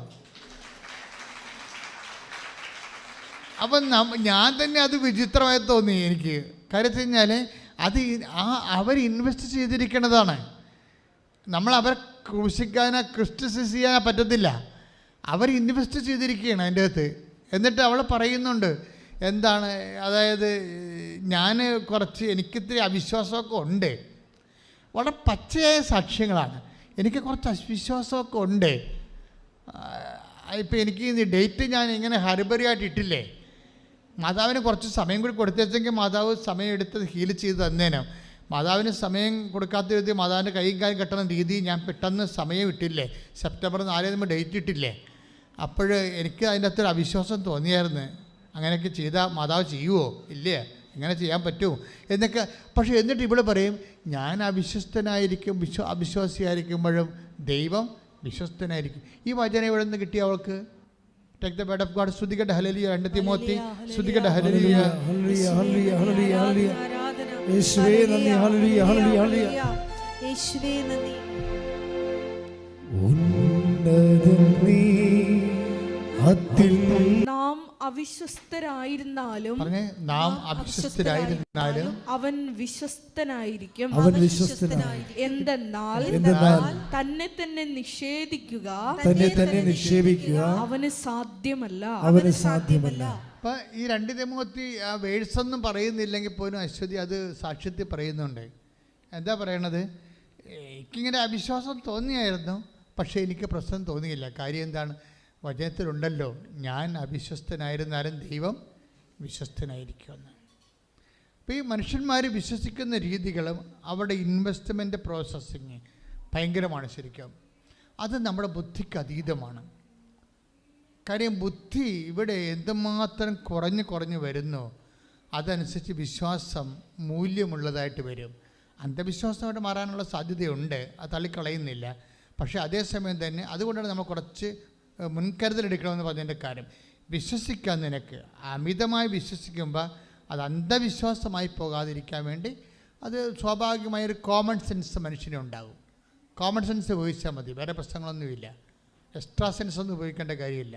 ഒരു കോമൺ സെൻസ് ഉപയോഗിച്ചാൽ അമിത വിശ്വാസം അന്ധവിശ്വാസമായി പോകാതിരിക്കാൻ വേണ്ടി നമുക്ക് സെൻസ് ചെയ്യാൻ പറ്റും. പക്ഷേ അശ്വതി പറയുന്നത് കറക്റ്റ് കാര്യമാണ്. എന്താ പറയണത്? എനിക്ക് ഡേറ്റ് ഇട്ടതിൽ മാതാവിനോട് ഹരിബറിയായി ഒരു ഡേറ്റ് ബാർ ചെയ്തതിൽ എനിക്ക് ഒരു വിശ്വാസക്കുറവുണ്ട്. പക്ഷേ എങ്കിലും വചനത്തിലുണ്ടല്ലോ, ഞാൻ അവിശ്വസ്തനായിരുന്നാലും ദൈവം വിശ്വസ്തനായിരിക്കുമല്ലോ. അപ്പോഴേ എന്താ പ്രശ്നം വെച്ച് കഴിഞ്ഞാൽ ഇക്കാലങ്ങളിലെല്ലാം വചനത്തിൻ്റെ സത്യാവസ്ഥകളെ ആഴമായി മനസ്സിലാക്കിയാണ് മനുഷ്യൻ അവൻ്റെ ജീവിതാനുഭവങ്ങളോട് പ്രതികരിക്കുന്നത്. പ്രത്യേകിച്ച് ഉത്തരവാദിത്തപ്പെട്ടൊരു പ്രതികരണമാണ് ഉടമ്പടിക്കാലത്ത് നമ്മൾക്കുണ്ടാവുന്നത്. എല്ലാവരെയും അങ്ങനെയാണ് പ്രാർത്ഥിക്കുക. കർത്താവായ ദൈവമേ, വചനത്തോട് ഉത്തരവാദിത്തപ്പെട്ട ഒരു പുതിയ സമീപനം ഞങ്ങൾക്ക് നൽകണമേ. സ്വസ്ത്രം. യേശുവേ നന്ദി. എൻ്റെ പ്രിയപ്പെട്ടവരെ, കുറേ കാലം മുമ്പ് എനിക്കാണ് ഒരു വർഷമായി കാണും, ഞാൻ എപ്പോഴും പറയും ടൈം ഷോർട്ടണിങ് എന്ന് പറയും. അപ്പോൾ എനിക്ക് തന്നെ ഒരു ജാള്യത ഉള്ളിൽ തോന്നും. കാര്യം ടൈം ഷോർട്ടണിങ് എന്ന് പരിശുദ്ധാത്മാവ് പറയുന്നതനുസരിച്ച് ഞാൻ പറയും ഉടമ്പടിയുടെ ഒരു ഇഫക്റ്റ് സമയച്ചുരുക്കമാണ്. എനിക്കത് എവിടെയാണ് ഡിറൈവ് ചെയ്ത് കിട്ടിയെന്ന് ചോദിച്ചു കഴിഞ്ഞാൽ, സമയം ആയിട്ടില്ലെന്ന് ഈശോ പറയുമ്പോൾ മരിയൻ മീഡിയേഷനിലാണ് അമ്മ സമയച്ചുരുക്കം ഉണ്ടാക്കുന്നത്. അവൻ പറയണ പോലെ ചെയ്യാൻ പറയുമ്പോൾ, അവൻ പറയണ പോലെ ചെയ്ത് കഴിയുമ്പോൾ ആകാത്ത സമയം ആക്കിയെടുക്കാൻ കഴിയുമെന്നുള്ള വേദപുസ്തകത്തിൻ്റെ ശക്തമായ വെളിപാടിൽ നിന്നാണ് ഞാൻ ടൈം ഷോർട്ടണിങ് കണ്ടുപിടിച്ചതാണോ പരിശുദ്ധാത്മാവ് എന്നെ ചൂണ്ടിക്കാണിച്ചതാണെന്ന് ഇപ്പോഴും ഉറപ്പില്ല. പക്ഷേ എനിക്ക് മനസ്സിലാകുന്ന കാര്യം ഇതൊരു സത്യമാണ്. എന്താണ് സത്യം? there is a phenomena of time shortening in covenant prayer. ഉടമ്പടി പ്രാർത്ഥനയിൽ സമയച്ചുരുക്കത്തിന് ഒരു പ്രതിഭാസമുണ്ട്.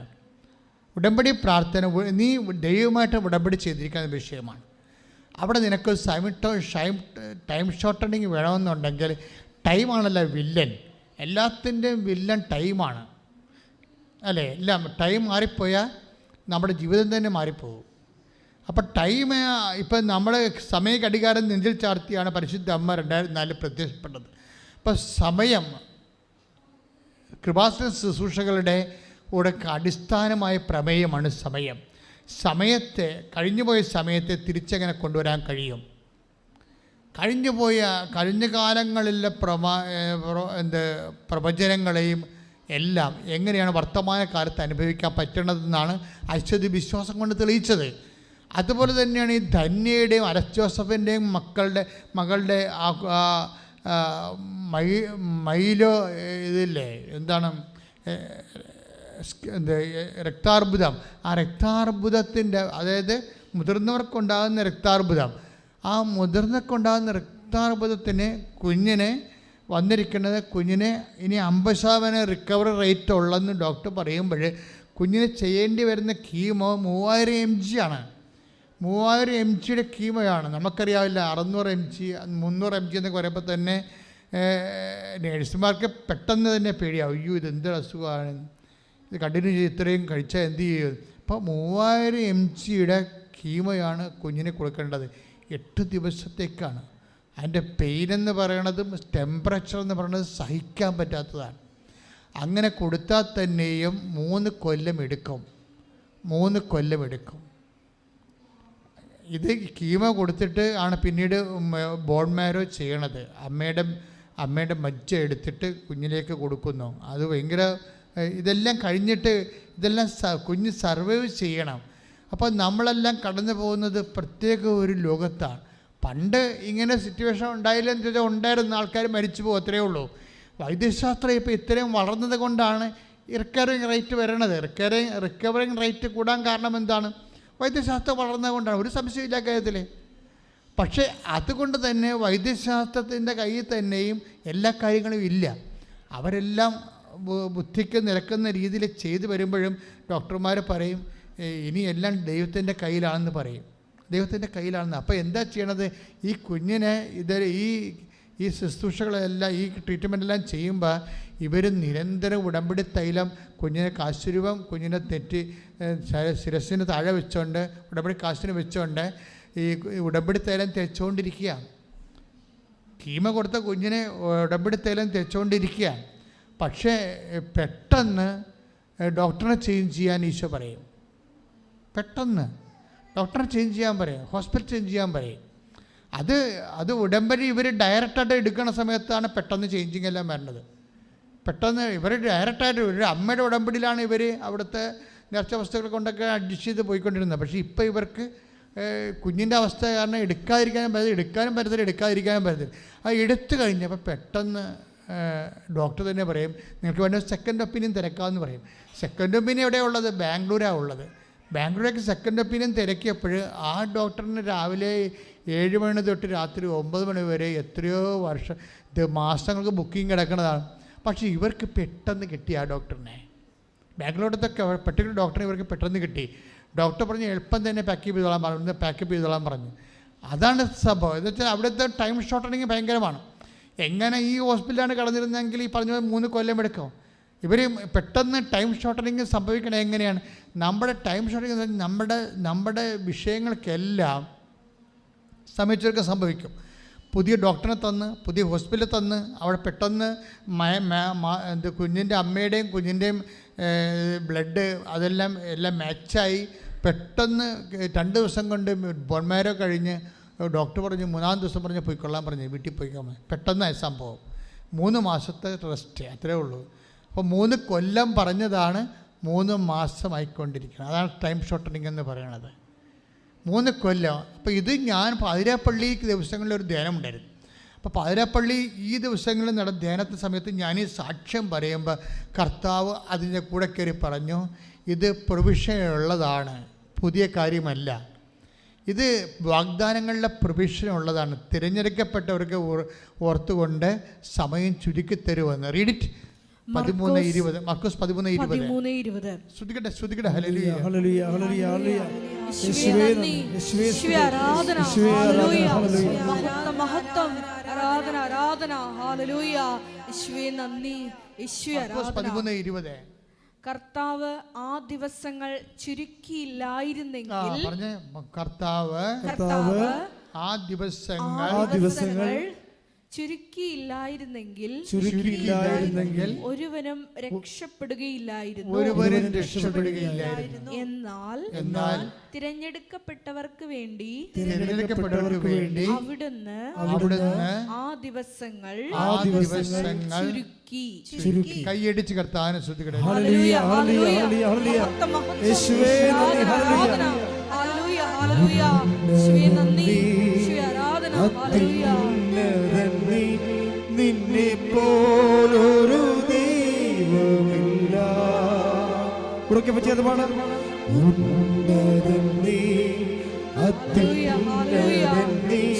നിന്നെ പോലൊരു ദൈവമില്ല.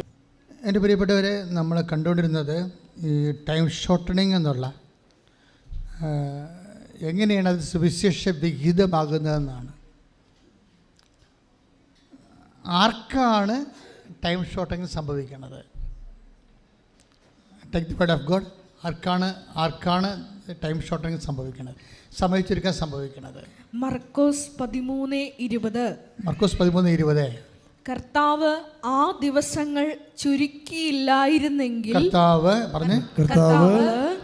ആ ദിവസങ്ങൾ ചുരുക്കിയില്ലായിരുന്നെങ്കിൽ ഒരുവനും രക്ഷപ്പെടുകയില്ലായിരുന്നു. എന്നാൽ തിരഞ്ഞെടുക്കപ്പെട്ടവർക്ക് വേണ്ടി അവിടുന്ന് ആ ദിവസങ്ങൾ ചുരുക്കി. അവസാനത്തെ വചനം എന്താണ്? എന്നാൽ പറഞ്ഞേ. തിരഞ്ഞെടുക്കപ്പെട്ടവർക്ക് വേണ്ടി എന്നാൽ തിരഞ്ഞെടുക്കപ്പെട്ടവർക്ക് വേണ്ടി കർത്താവ് ആ ദിവസം ചുരുക്കിയിരിക്കുന്നു. അപ്പോൾ തിരഞ്ഞെടുക്കപ്പെട്ടവരായി കഴിഞ്ഞാൽ സമയ ചുരുക്കം സംഭവിക്കും, ഉറപ്പല്ലേ? നമ്മൾ ദൈവത്തിൻ്റെ തിരഞ്ഞെടുക്കപ്പെട്ടവരായി കഴിഞ്ഞാൽ നമ്മുടെ ജീവിതത്തിൽ സമയത്തിൻ്റെ സഹന സമയമാണ് ചുരുങ്ങണത്. ഇപ്പോൾ 4 കൊല്ലം വേണമെന്ന് പറഞ്ഞതാണ്, 3 കൊല്ലം വേണമെന്ന് പറഞ്ഞാണ് ആ കുഞ്ഞ് റിക്കവർ ചെയ്ത് വരാൻ. അത് വെറും 3 മാസം കൊണ്ട് റിക്കവർ ചെയ്യുക, 10-1 സമയം ചുരുക്കുക. അതെന്തുകൊണ്ടാണ്? അത് തിരഞ്ഞെടുക്കപ്പെട്ടവർക്ക് വേണ്ടി. ഇപ്പോൾ തിരഞ്ഞെടുക്കപ്പെട്ടവരെന്ന് പറയുമ്പോഴേ ബൈബിളിലെ പ്രധാനപ്പെട്ട ഒരു വിഭാവനയാണ്. അതായത് തിരഞ്ഞെടുക്കപ്പെട്ടവരെ. ഈശോ തന്നെ പറയും, നിങ്ങൾ എന്നെ തിരഞ്ഞെടുക്കുകയല്ല. 15-16 വായിക്കുക, യോഹന്നാന്റെ സുവിശേഷം. സ്തുതിക്കട്ടെ. ഹല്ലേലൂയ, ഹല്ലേലൂയ, ഹല്ലേലൂയ, ഹല്ലേലൂയ. യേശുവേ നന്ദി, യേശുവേ സ്തുതി. ഹല്ലേലൂയ, യേശുവേ ആരാധന, ആരാധന. ഹല്ലേലൂയ, ഹല്ലേലൂയ, ഹല്ലേലൂയ, ഹല്ലേലൂയ, ഹല്ലേലൂയ. മഹത്വം, മഹത്വം. ആരാധന, ആരാധന, ആരാധന, ആരാധന, ആരാധന. യേശുവേ നന്ദി, ഹല്ലേലൂയ, ഹല്ലേലൂയ, ഹല്ലേലൂയ. സ്തുതി. യേശുവേ ആരാധന, ആരാധന, ആരാധന. യോഹന്നാൻ 15-16. യോഹന്നാൻ 15:16. നിങ്ങൾ എന്നെ തിരഞ്ഞെടുക്കുകയല്ല. പറഞ്ഞ നിങ്ങൾ എന്നെ തിരഞ്ഞെടുക്കുകയല്ല, ഞാൻ നിങ്ങളെ തിരഞ്ഞെടുക്കുകയാണ് ചെയ്തത്. നിങ്ങൾ പോയി ഫലം പുറപ്പെടുവിക്കുന്നതിനും നിങ്ങളുടെ ഫലം നിലനിൽക്കുന്നതിനും വേണ്ടി ഞാൻ നിങ്ങളെ നിയോഗിച്ചിരിക്കുന്നു. അപ്പോൾ തിരഞ്ഞെടുപ്പുണ്ട്. അത് നമ്മൾ ദൈവത്തെ തിരഞ്ഞെടുക്കുകയല്ല, പിന്നെന്താ ചെയ്യണത്? ദൈവം നമ്മളെ തിരഞ്ഞെടുക്കുകയാണ്. അപ്പോൾ ദൈവം നമ്മളെ തിരഞ്ഞെടുക്കുകയാണെന്ന് ചെയ്തിരിക്കണമെന്നുള്ളത് ഇപ്പം നിങ്ങൾക്ക് വിശ്വാസമില്ലേ? അതുകൊണ്ടല്ലേ നിങ്ങൾ ഈ വെളുപ്പാങ്കാലത്ത് ഇവിടെ എത്തിയത്, അല്ലേ? അപ്പോഴേ ദൈവം നിങ്ങളെ ഈ വിശ്വാസം കൊണ്ട് തന്നെയാണ് തിരഞ്ഞെടുപ്പ് തീരുമാനിക്കുന്നത്. യേശുക്രിസ്തുവിലുള്ള വിശ്വാസം കൊണ്ട് തന്നെയാണ്. അത് പിന്നെ ഏറെയും കുറഞ്ഞു ഇരിക്കുമല്ലേ ആൾക്കാർക്ക്. അത് കൂടി വരും, ചിലപ്പോൾ കുറഞ്ഞു പോകും. അത് ആൾക്കാർ അവരുടെ നൽകപ്പെട്ടിരിക്കുന്ന കാലത്തോട് വിശ്വാസവിഹിതമായിട്ട് പ്രതികരിക്കുന്നതനുസരിച്ചുള്ള മെറിറ്റാണ് അതിൻ്റെ അകത്തുള്ളത്. ചിലർക്ക് വിശ്വാസം കൂടിക്കൊണ്ടേയിരിക്കും. ഇപ്പോൾ എന്താ വിഷയമെന്ന് പറഞ്ഞത്? ഒരു കാര്യം വ്യക്തമാണ്, ആർക്കും ദൈവത്തെ തിരഞ്ഞെടുക്കാൻ പറ്റത്തില്ല. പിന്നെന്താണ്? അതാണ് യോഹന്നാൻ 15-16. നിങ്ങൾ എന്നെ തിരഞ്ഞെടുക്കുകയല്ല. പറഞ്ഞേ, നിങ്ങൾ എന്നെ തിരഞ്ഞെടുക്കുകയല്ല, ഞാൻ നിങ്ങളെ തിരഞ്ഞെടുക്കുകയാണ് ചെയ്തത്. ഇത് എപ്പോഴും മനസ്സിലാക്കണം. നിങ്ങൾക്ക് വിശ്വാസം ഉണ്ടെങ്കിൽ കർത്താവ് നിങ്ങളുടെ മനസ്സ് നിങ്ങളോട് പറയണം, എന്നെ ദൈവം തിരഞ്ഞെടുത്താണ് വിശ്വാസം വഴി. മനസ്സിലായില്ലേ? വിശ്വാസം വഴി ദൈവം എന്നെ തിരഞ്ഞെടുത്തതാണ്. ചിലപ്പോൾ വിശ്വാസമുള്ള കുടുംബത്തിൽ ജനിച്ച ആളല്ലായിരിക്കും ചിലപ്പോൾ നീ, പക്ഷേ ഇപ്പം നീ ഇവിടെയുണ്ട്. അപ്പോൾ ദൈവം നിന്നെ തിരഞ്ഞെടുത്തു. കൈയടിച്ച് കർത്താവ് ഞങ്ങളെ തിരഞ്ഞെടുത്ത് ഈ ആലയത്തിലേക്ക് വിളിച്ച അവിടുത്തെ വലിയ സ്നേഹത്തിന് നന്ദി പറയുന്നു.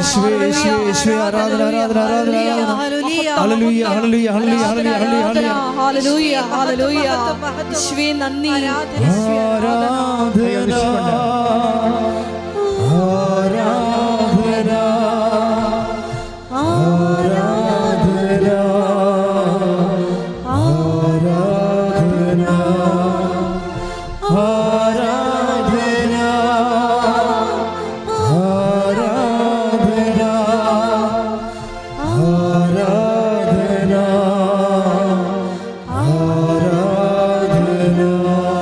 പരിശുദ്ധ പരമദിവ്യകാരുണ്യത്തിന്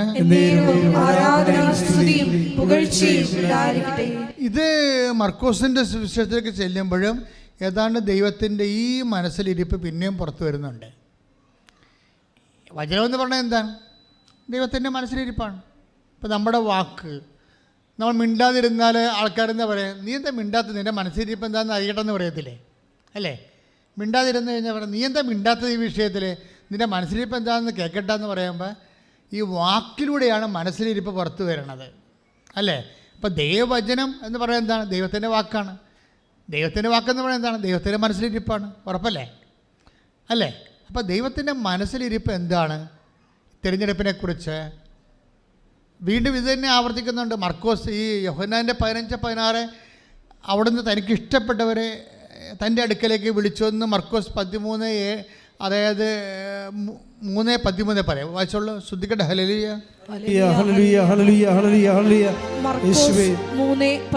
മർക്കോസ് 3:13.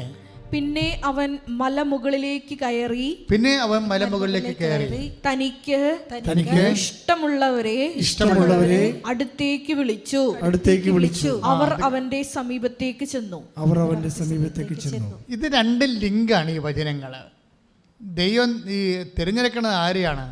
ഇപ്പം നിങ്ങൾ എന്നെ തിരഞ്ഞെടുക്കുകയല്ല, ഞാൻ നിങ്ങളെ തിരഞ്ഞെടുക്കുകയാണ് ചെയ്തതെന്ന് പറയുമ്പോൾ ദൈവമാണ് തിരഞ്ഞെടുത്തത്. തിരഞ്ഞെടുപ്പിൻ്റെ കാരണം എന്താണ്? അവൻ നമ്മളെ ഇഷ്ടപ്പെടുന്നു. എന്തെങ്കിലും ഒരു പ്രത്യേക ക്വാളിറ്റി ഉണ്ടാകും നിങ്ങളിൽ, അതാണ് വിഷയം.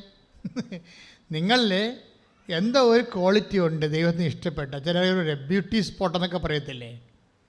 നിങ്ങളുടെ ആത്മാവിന് എന്തോ ഒരു ബ്യൂട്ടി സ്പോട്ട് ദൈവത്തിന് ഇഷ്ടപ്പെട്ടതുണ്ട്. അത് ഇഷ്ടപ്പെട്ടിട്ടാണ് ദൈവം നിങ്ങളെ തിരഞ്ഞെടുത്തിരിക്കുന്നത്. വ്യക്തമാണ് വചനം 15:16. നിങ്ങൾ എന്നെ തിരഞ്ഞെടുക്കുകയല്ല, ഞാൻ നിങ്ങളെ തിരഞ്ഞെടുക്കുകയാണ് ചെയ്തത്. വ്യക്തമാണ് വചനം.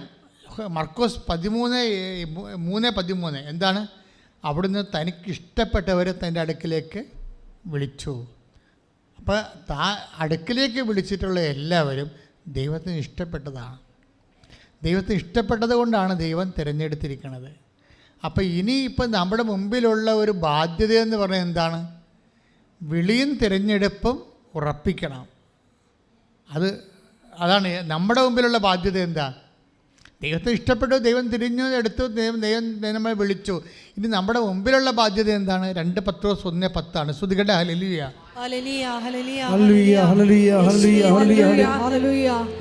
2 പത്രോസ് 1:10. ആകയാൽ സഹോദരങ്ങളെ നിങ്ങളുടെ വിളിയും തിരഞ്ഞെടുപ്പും ഉറപ്പിക്കുന്നതിൽ കൂടുതൽ ഉത്സാഹമുള്ളവരായിരിക്കുവിൻ. ഇങ്ങനെ ചെയ്താൽ ഒരിക്കലും നിങ്ങൾ വീണു പോവുകയില്ല. അപ്പോൾ ഇത് എപ്പോഴും ഇങ്ങനെ ഉറപ്പിക്കേണ്ടി വരും. വിളിക്കുമല്ലോ കുഴപ്പം. ഒരിക്കൽ വിളിച്ചു കഴിഞ്ഞാൽ തിരഞ്ഞെടുത്തു കഴിഞ്ഞാൽ എന്നേക്കാട്ട് ഉറച്ചെന്ന് നിങ്ങൾ ധരിക്കരുത്. ഇടയ്ക്കിടയ്ക്ക് ഇങ്ങനെ വിളി ആടിക്കൊണ്ടിരിക്കും. കാരണം നമ്മുടെ വിഷയങ്ങളൊക്കെ ഇടയ്ക്കൊക്കെ ചിലപ്പോൾ നമ്മൾ വിചാരിക്കുന്ന പോലെ നടന്നില്ലെന്ന് വരും. അതാണ് വിഷയം. അതായത് വിഷയങ്ങൾ വിചാരിക്കുന്ന പോലെ നടക്കാതെ വരുമ്പോൾ വിളി ആട്ടത്തിലാവും. പിന്നെ എന്ത് ചെയ്യും? വിശ്വാസം കൊണ്ട് നമ്മളതിനെ ഉറപ്പിച്ചുകൊണ്ടേ ഇരിക്കണം. ചില സമയത്ത് നമ്മൾ വിചാരിക്കുന്ന ഒരു കാര്യവും നടക്കാതെ വരും. ചില കാര്യം നടക്കാത്ത കാര്യങ്ങളോ ദൈവം ഇക്കാലങ്ങളിൽ നിങ്ങൾക്ക് തരാൻ ഉദ്ദേശിക്കാത്ത കാര്യങ്ങളോ ആണ് നമ്മൾ ചോദിച്ചതെങ്കിൽ അതിന് ചില സമയത്ത് കിട്ടാതെ വരും. ഞാൻ എപ്പോഴും പറയുന്നൊരു കാര്യമുണ്ടല്ലോ, ഈ കൃപാസനത്തിൻ്റെ സ്ഥലത്തിന് വേണ്ടി ഞാൻ എത്രയോ പ്രാവശ്യം ദൈവത്തോട് 1993 ചോദിച്ചു. ഞാൻ കണ്ട സ്ഥലം 1 കൊല്ലം പ്രാർത്ഥിച്ചിട്ടും ദൈവം എനിക്ക് തന്നില്ലല്ലോ. 97 ഈ സ്ഥലം ദൈവം തന്നത്. ചോദിച്ച സ്ഥലം തന്നില്ല, വേറെ ഒരു സ്ഥലം തന്നു. അതാണിപ്പോൾ നിങ്ങൾ വന്നിരിക്കുന്ന സ്ഥലം. ഇത് കൃപാസനം ശരിക്കും പറഞ്ഞാൽ വേറെ ഒരു സ്ഥലത്ത് വരേണ്ടതായിരുന്നു. അത് അക്കാലം ഞാൻ ചോദിച്ചപ്പോൾ ദൈവം അതെനിക്ക് തന്നില്ല. അപ്പോൾ ഞാൻ 1 കൊല്ലം പ്രാർത്ഥിച്ചതല്ലേ, ദൈവം എനിക്ക് തരേണ്ടതല്ലേ, അപ്പോൾ ഇത്രയും പ്രാർത്ഥിച്ച് ദൈവത്തിന് വേണ്ടി ശുശ്രൂഷ ചെയ്യാനല്ലേ ഞാൻ സ്ഥലം ചോദിച്ചത്, എന്നിട്ട് എന്താണ് തരാഞ്ഞത് എന്ന് വേണം എനിക്ക് ചോദിക്കാം. പക്ഷേ ഞാൻ അങ്ങനെ ചോദിക്കാതെ എൻ്റെ വിളി ഉറപ്പിച്ചു. കർത്താവ് ഇപ്പം തന്നില്ലെങ്കിൽ എപ്പോഴെങ്കിലും തരും, തന്നില്ലെങ്കിലും കർത്താവിൻ്റെ ഇഷ്ടം അതാണെങ്കിൽ അതിനോട് ഞാൻ യോജിക്കുന്നു. ഇതാണ് നിലപാട്. ശ്രുതിക്കട്ടെ ഹല്ലേലൂയ. ഹല്ലേലൂയ ഹല്ലേലൂയ ഹല്ലേലൂയ സമർപ്പണം ചെയ്തുകൊണ്ട് മുന്നേറുവാനുള്ള വലിയ അഭിഷേകം ഈ ധ്യാനത്തിൽ പങ്കെടുക്കുന്ന ഓരോരുത്തർക്കും തനിക്ക് ഇഷ്ടപ്പെട്ടവരെ തൻ്റെ അടുക്കിലേക്ക് വിളിച്ചു വന്ന വിളിച്ചതെന്തിനാണ് വായിച്ചുള്ളൂ. ശ്രുതിക്കട്ടെ ഹല്ലേലൂയ. മർക്കോസ് 3:13-14 മുതലുള്ള തിരുവചനങ്ങൾ. തന്നോട് കൂടെ ആയിരിക്കുന്നതിനും പ്രസംഗിക്കാൻ അയക്കുന്നതിനും പിശാചുക്കളെ ബഹിഷ്കരിക്കാൻ അധികാരം നൽകുന്നതിനുമായി അവൻ 12 പേരെ നിയോഗിച്ചു. അതായത് എപ്പോഴും ഈശോ അടുത്തേക്ക് വിളിക്കുമ്പോൾ നിങ്ങൾ വിചാരിക്കരുത് എന്നും കൊന്നും പ്രാർത്ഥിച്ച് കർത്താവിൻ്റെ അടുത്ത് ഇരിക്കാനാണ് വിളിക്കണമെന്ന് വിചാരിക്കരുത്. അവിടെയാണ് വിഷയം വന്നത്. കർത്താവ് അടുത്തേക്ക് നമ്മളെ വിശ്വാസം കൊണ്ട് വിളിക്കുമ്പോൾ എപ്പോഴും നമ്മളെ അടുത്തുനിന്ന് പറഞ്ഞു വിടാൻ വേണ്ടിയാണ് വിളിക്കുന്നത്. മനസ്സിലായില്ലേ? നമ്മൾ അടുത്തേക്ക് വിളിക്കുമ്പോൾ എന്തിനാണ് വിളിക്കുന്നത്? അതായത് അവരെ പറഞ്ഞു വിടാൻ വേണ്ടിയാണ്. എങ്ങോട്ട് പറഞ്ഞു വിടണം? വിശ്വാസ കൈമാറ്റത്തിന് മറ്റുള്ളവരടുത്തേക്ക് പറഞ്ഞു വിടണം. ഈ ഉടമ്പടി ഇത്രയും കത്താൻ കാര്യം എന്താണ്? വിശ്വാസ കൈമാറ്റം ശക്തമായ രീതിയിൽ നടക്കുകയല്ലേ, അല്ലേ? ഇപ്പോൾ ആ കുഞ്ഞിൻ്റെ ടൈം ഷോർട്ട് ചെയ്ത് കൊടുത്തില്ലേ? 3 കൊല്ലത്തെ സമയം കുഞ്ഞിന് 4 വയസ്സുള്ള കുഞ്ഞിന് എന്തുകൊണ്ടാണ് ടൈം ഷോർട്ട് ചെയ്ത് കൊടുത്തിരിക്കണത്? ആ കുഞ്ഞ് ഒരു കീമോ കഴിഞ്ഞപ്പോൾ ഒരു ഓക്കെ കഴിഞ്ഞപ്പോൾ ആ 4 വയസ്സുകാരത്തി പത്രവും കൊണ്ട് നടന്ന് അവളുടെ ഫ്ലാറ്റിൽ എല്ലാവർക്കും കൊടുക്കുകയാണ്. ഈശോ അമ്മയുടെ പത്രമാണെന്ന് പറഞ്ഞു. 4 വയസ്സേ ഉള്ളൂ ആളിനെ. ആ കൃപാസനം പത്രത്തെ അവളുടെ താമസിക്കുന്ന ട്രീറ്റ്മെൻറ്റിന് വന്ന് താമസിക്കുന്ന ഫ്ലാറ്റിലെ ഓരോ മുറിയിലും കൊണ്ടുപോയി എല്ലാവരും കൊടുക്കും. എന്താണ്? ഈശോ അമ്മയുടെ പത്രമാണെന്ന് പറഞ്ഞു. അപ്പോൾ ദൈവത്തോട് ആ കുഞ്ഞ് കാണിച്ച സ്നേഹത്തിനാണ് അവർക്ക് ടൈം ഷോട്ടിങ് കൊടുക്കുന്നത്. നമുക്ക് എപ്പോഴും വിചാരിക്കണം 4 വയസ്സുള്ള കുഞ്ഞ് പോലും കർത്താവിനെ ഇങ്ങനെ പ്രഘോഷിക്കുകയാണ്. എപ്പോഴും നമ്മൾ വിചാരിക്കേണ്ടത് ദൈവം നമ്മളെ വിളിക്കണത് ദൈവത്തിൻ്റെ അടുത്തിരുന്ന് ജീവിതകാലം മുഴുവൻ പ്രാർത്ഥിക്കാനല്ല വിളിക്കണത്, പറഞ്ഞയക്കാൻ വേണ്ടി വിളിക്കുകയാണ്. പറഞ്ഞയക്കാൻ വേണ്ടി വിളിക്കുമ്പോൾ ആ ഒരു ബോധം നമുക്കുണ്ടാവണം. മേരി മാഗ്ഡലിനെ പോലെ ഈശോ വിളിച്ചത് നീ എൻ്റെ അടുത്തിങ്ങനെ നിൽക്കല്ലേ, എൻ്റെ ടൈം കഴിഞ്ഞു എന്ന് പറയും. നീ പോയി എൻ്റെ സഹോദരങ്ങളോട് ഞാൻ ജീവിച്ചിരിക്കുന്നു എന്ന് പറയും. അത് അടുത്ത് ആളെ പറഞ്ഞു വിടുകയാണ് ഉടനെ. ബൈബിളിൽ ഏറ്റവും ശക്തമായൊരു സംഭവമാണിത്. 16:20. ശ്രുതിക്കട്ടെ ഹല്ലേലൂയ.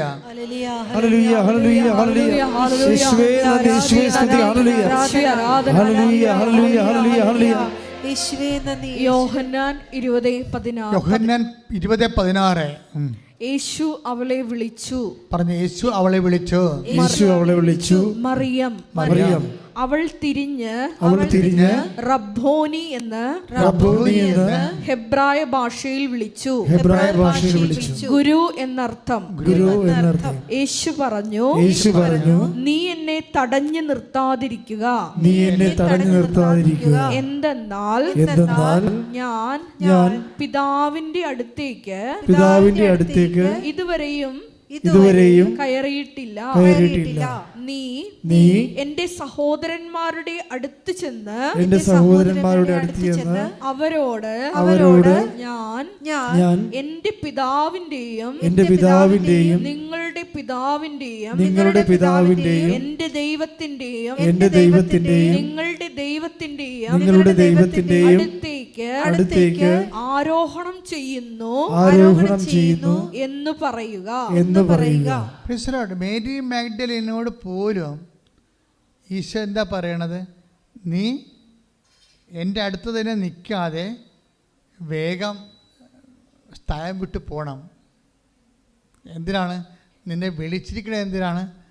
സുവിശേഷം ആകാനും സുവിശേഷം ഏൽക്കാനും വേണ്ടിയാണ്. യേശുവിനെ രക്ഷാകര സംഭവം മറ്റുള്ളവരുടെ വീണ്ടെടുപ്പിന് വേണ്ടി കൈമാറാൻ വേണ്ടിയാണ്. അത് നിങ്ങളെ മിഷനിലേക്ക്, ഇപ്പോൾ നിങ്ങളിങ്ങനെ കരഞ്ഞും കൂപ്പി എപ്പോഴും എൻ്റെ കടമേ, എൻ്റെ രോഗമേ, എൻ്റെ ജീവിതമേ. ഇപ്പോൾ എനിക്ക് തന്നെയാണെങ്കിൽ എന്തുമാത്രം ഡിസീസുണ്ട്. I am not bother about it. എന്താ കാര്യം ഞാൻ ഇതിനു വേണ്ടി പ്രത്യേകിച്ച് കർത്താവിൻ്റെ തിരുസേന സൗഖ്യത്തിന് വേണ്ടി പ്രാർത്ഥിക്കുക ചെയ്തിട്ടില്ല. എന്താ കാര്യം വെച്ച് കഴിഞ്ഞാൽ ഇപ്പോൾ തുടങ്ങിയല്ല. എന്നെ സംബന്ധിച്ചിടത്തോളം ഞാൻ ശുശ്രൂഷ തുടങ്ങിയ കാലം മുതലേ ഉള്ള സംഭവം ശുശ്രൂഷയുടെ ഭാഗമാണ്. അതായത് ഈ വൂണ്ടഡ് ഹീലർ എന്ന് പറയും. ബൈബിളിൽ അറിയാവുന്നവർക്ക് അതിൻ്റെ അർത്ഥം മനസ്സിലാകും. അതായത് നമുക്ക് മറ്റുള്ളവരെ സുഖപ്പെടുത്തുന്നതിന് മുമ്പ് നമ്മൾ മുറിയണം. കർത്താവ് അവൻ്റെ മുറിവിലാണല്ലോ നമുക്ക് സൗഖ്യമെന്ന് പറയത്തില്ലേ. അപ്പോൾ സ്വാഭാവികമായ രീതിയിൽ ഈ നമ്മളുടെ വേദനയോ നമ്മുടെ രോഗമെന്നും കരഞ്ഞു കൂവി നമ്മുടെ കടം എന്നൊക്കെ പറഞ്ഞ് എപ്പോഴും നമ്മളുടെ വിഷമതകളെയും പറഞ്ഞുകൊണ്ട് നിൽക്കുന്നത് മനുഷ്യൻ്റെ സ്വാഭാവികമാണ്. അതുകൊണ്ടാണ് അവൾ കരഞ്ഞുകൊണ്ട് നിന്നു. അപ്പോൾ 20:11 വായിച്ച് 20:11 അവർക്ക് യോഹന്നാന്റെ സുവിശേഷം 20:11. ഹല്ലേലൂയ. ശ്രുതികട്ടെ ഹല്ലേലൂയ. യോഹന്നാൻ 20:11. മറിയം കല്ലറയ്ക്ക് വെളിയിൽ കരഞ്ഞുകൊണ്ട് നിന്നു. ഇതാണ് സംഭവം. ഇപ്പം മറിയത്തിൻ്റെ ആദ്യത്തെ പൊസിഷൻ എന്താണ്? കല്ലറയ്ക്ക് വെളിയിൽ കരഞ്ഞുകൊണ്ട് നിൽക്കണം. എന്ത് വിഷയമായാലും കരഞ്ഞിലുണ്ടാണത്. ഇപ്പം നിൻ്റെ രോഗമാകാം, കടമാകാം, അതുപോലെ തന്നെ നിൻ്റെ കുടുംബത്തിൻ്റെ ഭർത്താവിൻ്റെ മദ്യപാനമാകാം, അല്ലെങ്കിൽ മക്കളുടെ തന്നെ ദുർനടപ്പ, വേറെ പ്രണയത്തിൽ പോയി കുടുങ്ങിയിരിക്കുന്ന അവസ്ഥയാകാം. ഇതും പറഞ്ഞുകൊണ്ട് നീ കരഞ്ഞുകൊണ്ട് കർത്താവിൻ്റെ തന്നെ സന്നിധിയിൽ എപ്പോഴും നിൽക്കുകയാണ്. എത്ര വർഷമായി നിൽക്കണത്? ഈ മേരി മാഗ്ദലിനും അങ്ങനെ നിന്ന പക്ഷിയാണത്. അതാണ് 20:11 പറയണത്. അവൾ കരഞ്ഞുകൊണ്ട് കർത്താവിൻ്റെ കല്ലറവാതിക്ക് നിന്നു. കല്ലറവാതിക്ക കരഞ്ഞുകൊണ്ട് നിൽക്കുന്ന കക്ഷിയോടാണ് ഈശോ ഇപ്പോൾ 20:16 പറയണത്. എന്താ പറയണത്? ഇപ്പം 20:11 ഇവളെ കരഞ്ഞുകൊണ്ട് നിൽക്കുകയായിരുന്നു. ഈ 20:11 കരഞ്ഞുകൊണ്ട് നിന്ന ഇവളോടാണ് ഈശോ പറയണത് 20:16 എന്താണ്? കരഞ്ഞുകൊണ്ട് ഇവിടെ നിൽക്കല്ലേ, നീ വേഗം പോയി എൻ്റെ സഹോദരങ്ങളോട് എൻ്റെ ഉയർപ്പിനെക്കുറിച്ച് പറയാൻ പറഞ്ഞു. Price the Lord. അപ്പം നിങ്ങളുടെ കടമാണ്, ജപ്തിയാണെന്നും പറഞ്ഞ് കരഞ്ഞു കൂപ്പി കർത്താവിൻ്റെ മുമ്പ് നിൽക്കരുത്. പറഞ്ഞ് നിങ്ങൾ തിരിച്ചു പോകണം. തിരിച്ചു പോയിട്ട് അത് എൻ്റെ ജപ്തിയാണെങ്കിൽ കർത്താവ് ജപ്തി ചെയ്യാതെ വേറെ ആർക്കും എന്നെ ജപ്തി ചെയ്യാൻ പറ്റത്തില്ല. ആ ഒരു ബോധം ഉണ്ടാകണം. കർത്താവ് ജപ്തി ചെയ്യാത്തോളം കാലം എന്നെ ആർക്കും ജപ്തി ചെയ്യാൻ പറ്റത്തില്ല. ആ ഒരു ബോധത്തിൽ എൻ്റെ ആ വിഷയത്തിൽ കർത്താവ് തീരുമാനിക്കുമെന്ന് പറഞ്ഞുകൊണ്ട് ഞാൻ കർത്താവിനെ ലോകത്തിന് കൊടുക്കാൻ വേണ്ടി പോകണം. അതാണ് 16:20 പറയണത്. ദൈവത്തിന് ഇഷ്ടപ്പെട്ടവരെന്ന് പറഞ്ഞില്ലേ? ആ ദൈവത്തിന് ഇഷ്ടപ്പെട്ടത് ആരാണ്? പുനരുത്ഥാനത്തോട് ഐക്യദാർഢ്യമുള്ളവരാണ് ദൈവത്തോട് ഇഷ്ടപ്പെട്ട ആൾക്കാർ. കർത്താവിൻ്റെ പുനരുത്ഥാനത്തോട് ഐക്യദാർഢ്യം പ്രാപിക്കുന്നവരും അത് ലോകത്തിന് കൈമാറണമെന്ന് ആഗ്രഹിക്കുന്നവരാണ് ദൈവത്തിന് ഇഷ്ടപ്പെട്ടവർ. അവരാണ് തിരഞ്ഞെടുക്കപ്പെട്ടവർ. അവർക്കാണ് ടൈം ഷോർട്ട് ചെയ്ത് കൊടുക്കുന്നത്. കൈ ഇടിച്ച് കർത്താവിനെ എല്ലാവരും എഴുന്നേൽക്കുക.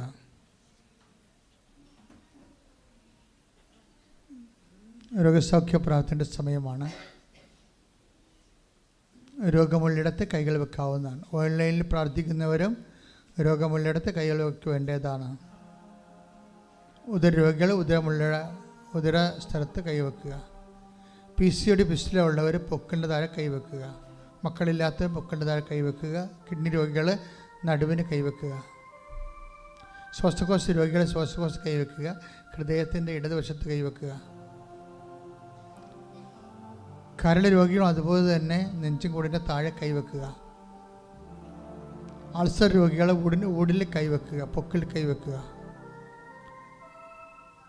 മറ്റൊരു പലവിധ രോഗങ്ങളുള്ളവർ സ്വന്തം ശിരസ്സിൽ എല്ലാ രോഗങ്ങളെയും സമർപ്പിച്ചുകൊണ്ട് കൈവെക്കുക. കർത്താവ് നിങ്ങളെ സുഖപ്പെടുന്ന സമയമാണ്. ആദ്യം ശക്തമായ രീതിയിൽ ഇടിമുഴക്കം പോലെ വിശ്വാസ പ്രമാണം ചെല്ലുക. സർവശക്തനായ പിതാവും ആകാശത്തിന്റെയും ഭൂമിയുടെയും സൃഷ്ടാവായ ദൈവത്തിൽ ഞാൻ വിശ്വസിക്കുന്നു.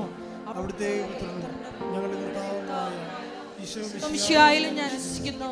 ഈ പുത്രൻ പരിശുദ്ധാത്മാവാൽ ഗർഭസ്ഥനായി കന്യകാമറിയത്തിൽ നിന്ന് പിറന്ന് പോന്തിയോസ് പീലാത്തോസിന്റെ കാലത്ത് പീഡകൾ സഹിച്ച് കുരിശിൽ തറയ്ക്കപ്പെട്ട് മരിച്ച് അടക്കപ്പെട്ട് പാതാളങ്ങളിൽ ഇറങ്ങി മരിച്ചവരുടെ ഇടയിൽ നിന്ന് മൂന്നാം നാൾ ഉയർത്ത് സ്വർഗത്തിലേക്ക് എഴുന്നള്ളി സർവശക്തിയുള്ള പിതാവായ ദൈവത്തിന്റെ വലത്തുഭാഗത്തിരിക്കുന്നു. അവിടെ നിന്ന് ജീവിക്കുന്നവരെയും മരിച്ചവരെയും വിധിക്കുവാൻ വരുമെന്നും ഞാൻ വിശ്വസിക്കുന്നു.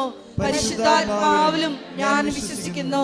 വിശുദ്ധ കത്തോലിക്ക സഭയിലും പുണ്യവാന്മാരുടെ ഐക്യത്തിലും പാപങ്ങളുടെ മോചനത്തിലും ശരീരത്തിന്റെ ഉയർപ്പിലും നിത്യമായ ജീവിതത്തിലും ഞാൻ വിശ്വസിക്കുന്നു.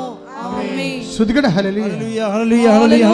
നിന്റെ ഉന്നതമായ നാമത്തിന് സ്തോത്രം ചെയ്യുന്ന കർത്താവേ, കർത്താവേ, അന്ധന് കാഴ്ച നൽകിയവനെ, ചെകിടന് കേട് നൽകിയവനെ, ഊമന് സംഭാഷണം നൽകിയവനെ, മഹോരോഗപ്പെടുത്തവനെ, തവാരോഗപ്പെടുത്തവനെ, മരിച്ചവനെ ഉയർപ്പിച്ചവനെ നിന്റെ തിരുനാൾ സ്തുതി പറയുന്നു. എൻ്റെ കർത്താവിൻ്റെ ഉന്നതമായ നാമത്തിൽ സഭയുടെ അധികാരത്തിൽ അടയാളത്തിൽ ദൈവത്തിൻ്റെ ശക്തിയാൽ മാരക രോഗങ്ങൾ തീരാ രോഗങ്ങൾ യേശുവിൻ്റെ നാമത്തിൽ മാറിപ്പോകട്ടെ. 36 വർഷം അർപ്പിച്ച കൃപാന്റെ യോഗ്യതയാൽ കൃപാസ്ഥാനത്താറെ ജീവനോടെ പ്രത്യക്ഷപ്പെട്ട മാതാവിൻ്റെ മധ്യസ്ഥത്തിലെ മാരക രോഗങ്ങളെ തീരാവ്യാധികളെ യേശുവിൻ്റെ നാമത്തിൽ മാറിപ്പോകട്ടെ. ശ്രുതികട്ടെ. ഹല്ലേലൂയ, ഹല്ലേലൂയ, ഹല്ലേലൂയ. യേശുവേ നന്ദി, യേശുവേ ആരാധന. ഹല്ലേലൂയ, മഹത്വം, മഹത്വം. എല്ലാ രോഗികളെയും സമർപ്പിച്ച് പ്രാർത്ഥിക്കുന്നു. യേശുവേ സുഖപ്പെടുത്തണമേ എന്ന് പ്രാർത്ഥിക്കുന്നു. ഉടമ്പടി എടുത്ത എല്ലാ രോഗികളെയും പ്രത്യേകമായി സമർപ്പിച്ച് പ്രാർത്ഥിക്കുന്നു. ഈ ആരാധനയിൽ പ്രത്യേകമായി പങ്കെടുത്ത് പ്രാർത്ഥിക്കുന്ന രോഗികളെ സമർപ്പിക്കുന്നു. ഹല്ലേലൂയ, ഹല്ലേലൂയ. യേശുവേ ആരാധന. എല്ലാവരെയും പ്രത്യക്ഷീകരണത്തിന് സാക്ഷികളായി പ്രാർത്ഥിക്കുന്നു. ഹല്ലേലൂയ, ഹല്ലേലൂയ. യേശുവേ നന്ദി, യേശുവേ ആരാധന. ഹല്ലേലൂയ, മഹത്വം, മഹത്വം. Praise the lord. ജോലിയില്ലാത്തവര്, വീടില്ലാത്തവര്, വഴിയില്ലാത്തവര്, വിസ പ്രോസസ്സിങ്ങിലിരിക്കുന്നവർ, നിങ്ങൾ കൊടുത്ത അപേക്ഷയുടെ മേൽ ഒരു നടപടിയും ഇല്ലാതെ ഇരിക്കുന്നവർ, സാമ്പത്തികമായ ബാധ്യതകളാലും സ്ഥലം വിറ്റുമാറാത്തവർ, സ്ഥലം വാങ്ങാനുള്ളവർ, യാത്രയിലാകാൻ പോകുന്നവർ, ഇൻ്റർവ്യൂവിനെ അഭിമുഖീകരിക്കാൻ പോകുന്നവർ, പരീക്ഷ അറ്റൻഡ് ചെയ്യാൻ പോകുന്നവർ, എല്ലാവരും തന്നെത്താൻ ശിരസ് കൈവച്ചുകൊണ്ട് ശ്രദ്ധിക്കട്ടെ. ഹല്ലേലൂയ, ഹല്ലേലൂയ, ഹല്ലേലൂയ, ഹല്ലേലൂയ. എൻ്റെ കർത്താവിന്റെ സഭയുടെ അധികാരത്തിൽ കുരിശിന്റെ അടയാളത്തിൽ എൻ്റെ ജീവിതത്തിന്റെ മുഴുവൻ ദോഷങ്ങളെ 36 കൊല്ലം അർപ്പിച്ച കൃപാനയുടെ യോഗ്യതയാണ്. കൃപാസനത്താറ് ജീവനോടെ പ്രത്യക്ഷപ്പെട്ട മാതാവിന്റെ പിതാവിന്റെയും പുത്രന്റെയും പരിശുദ്ധാത്മാവിന്റെ നാമത്തിൽ യേശുവിന്റെ നാമത്തിൽ വിട്ടുമാറട്ടെ. എല്ലാ ജീവിത ദുരിതങ്ങളെ പ്രത്യേകമായിട്ട് സമർപ്പിച്ച് പ്രാർത്ഥിക്കുന്നു.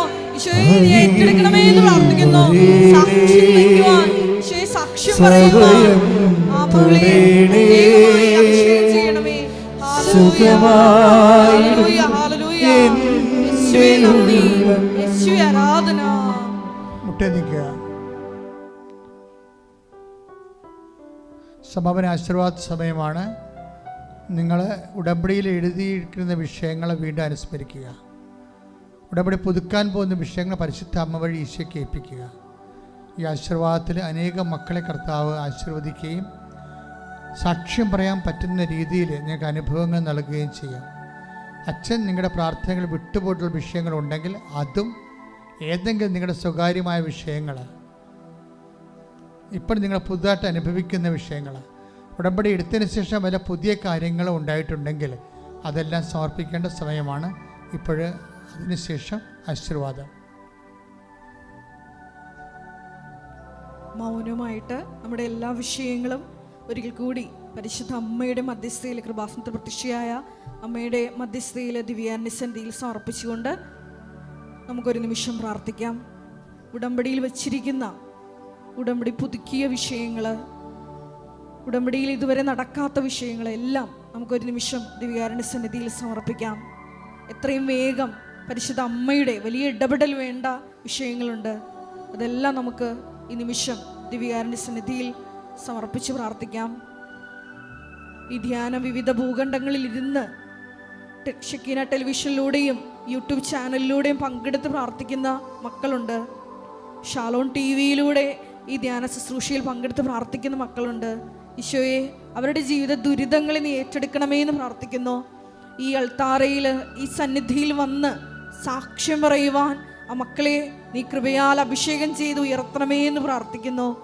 ഒരു നിമിഷം മൗനമായിട്ട് ബഹുമാനപ്പെട്ട ജോസഫ് അച്ഛൻ പറയാൻ വിട്ടുപോയിട്ടുള്ള എന്തെങ്കിലും വിഷയങ്ങൾ ഉണ്ടെങ്കിൽ, ജീവിത ദുരിതങ്ങൾ, നിങ്ങളിപ്പോൾ വിഷമിപ്പിക്കുന്ന ഭാരങ്ങളുണ്ടെങ്കിൽ ഈ ദിവ്യകാരുണ്യ സന്നിധിയിൽ ആശീർവാദത്തിന് മുമ്പ് നമുക്ക് ഇറക്കി വയ്ക്കാം. മൗനമായിട്ട് ഈശോയുടെ സന്നിധിയിൽ നമുക്കായിരിക്കാം.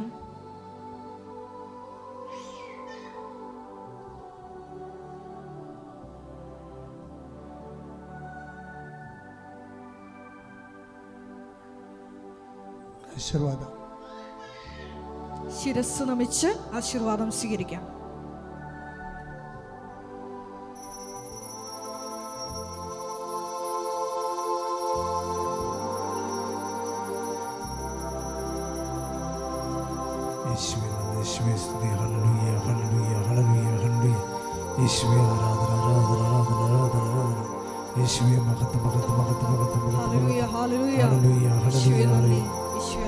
പരിശുദ്ധ പരമമാ ദിവ്യകാരുണ്യമേ,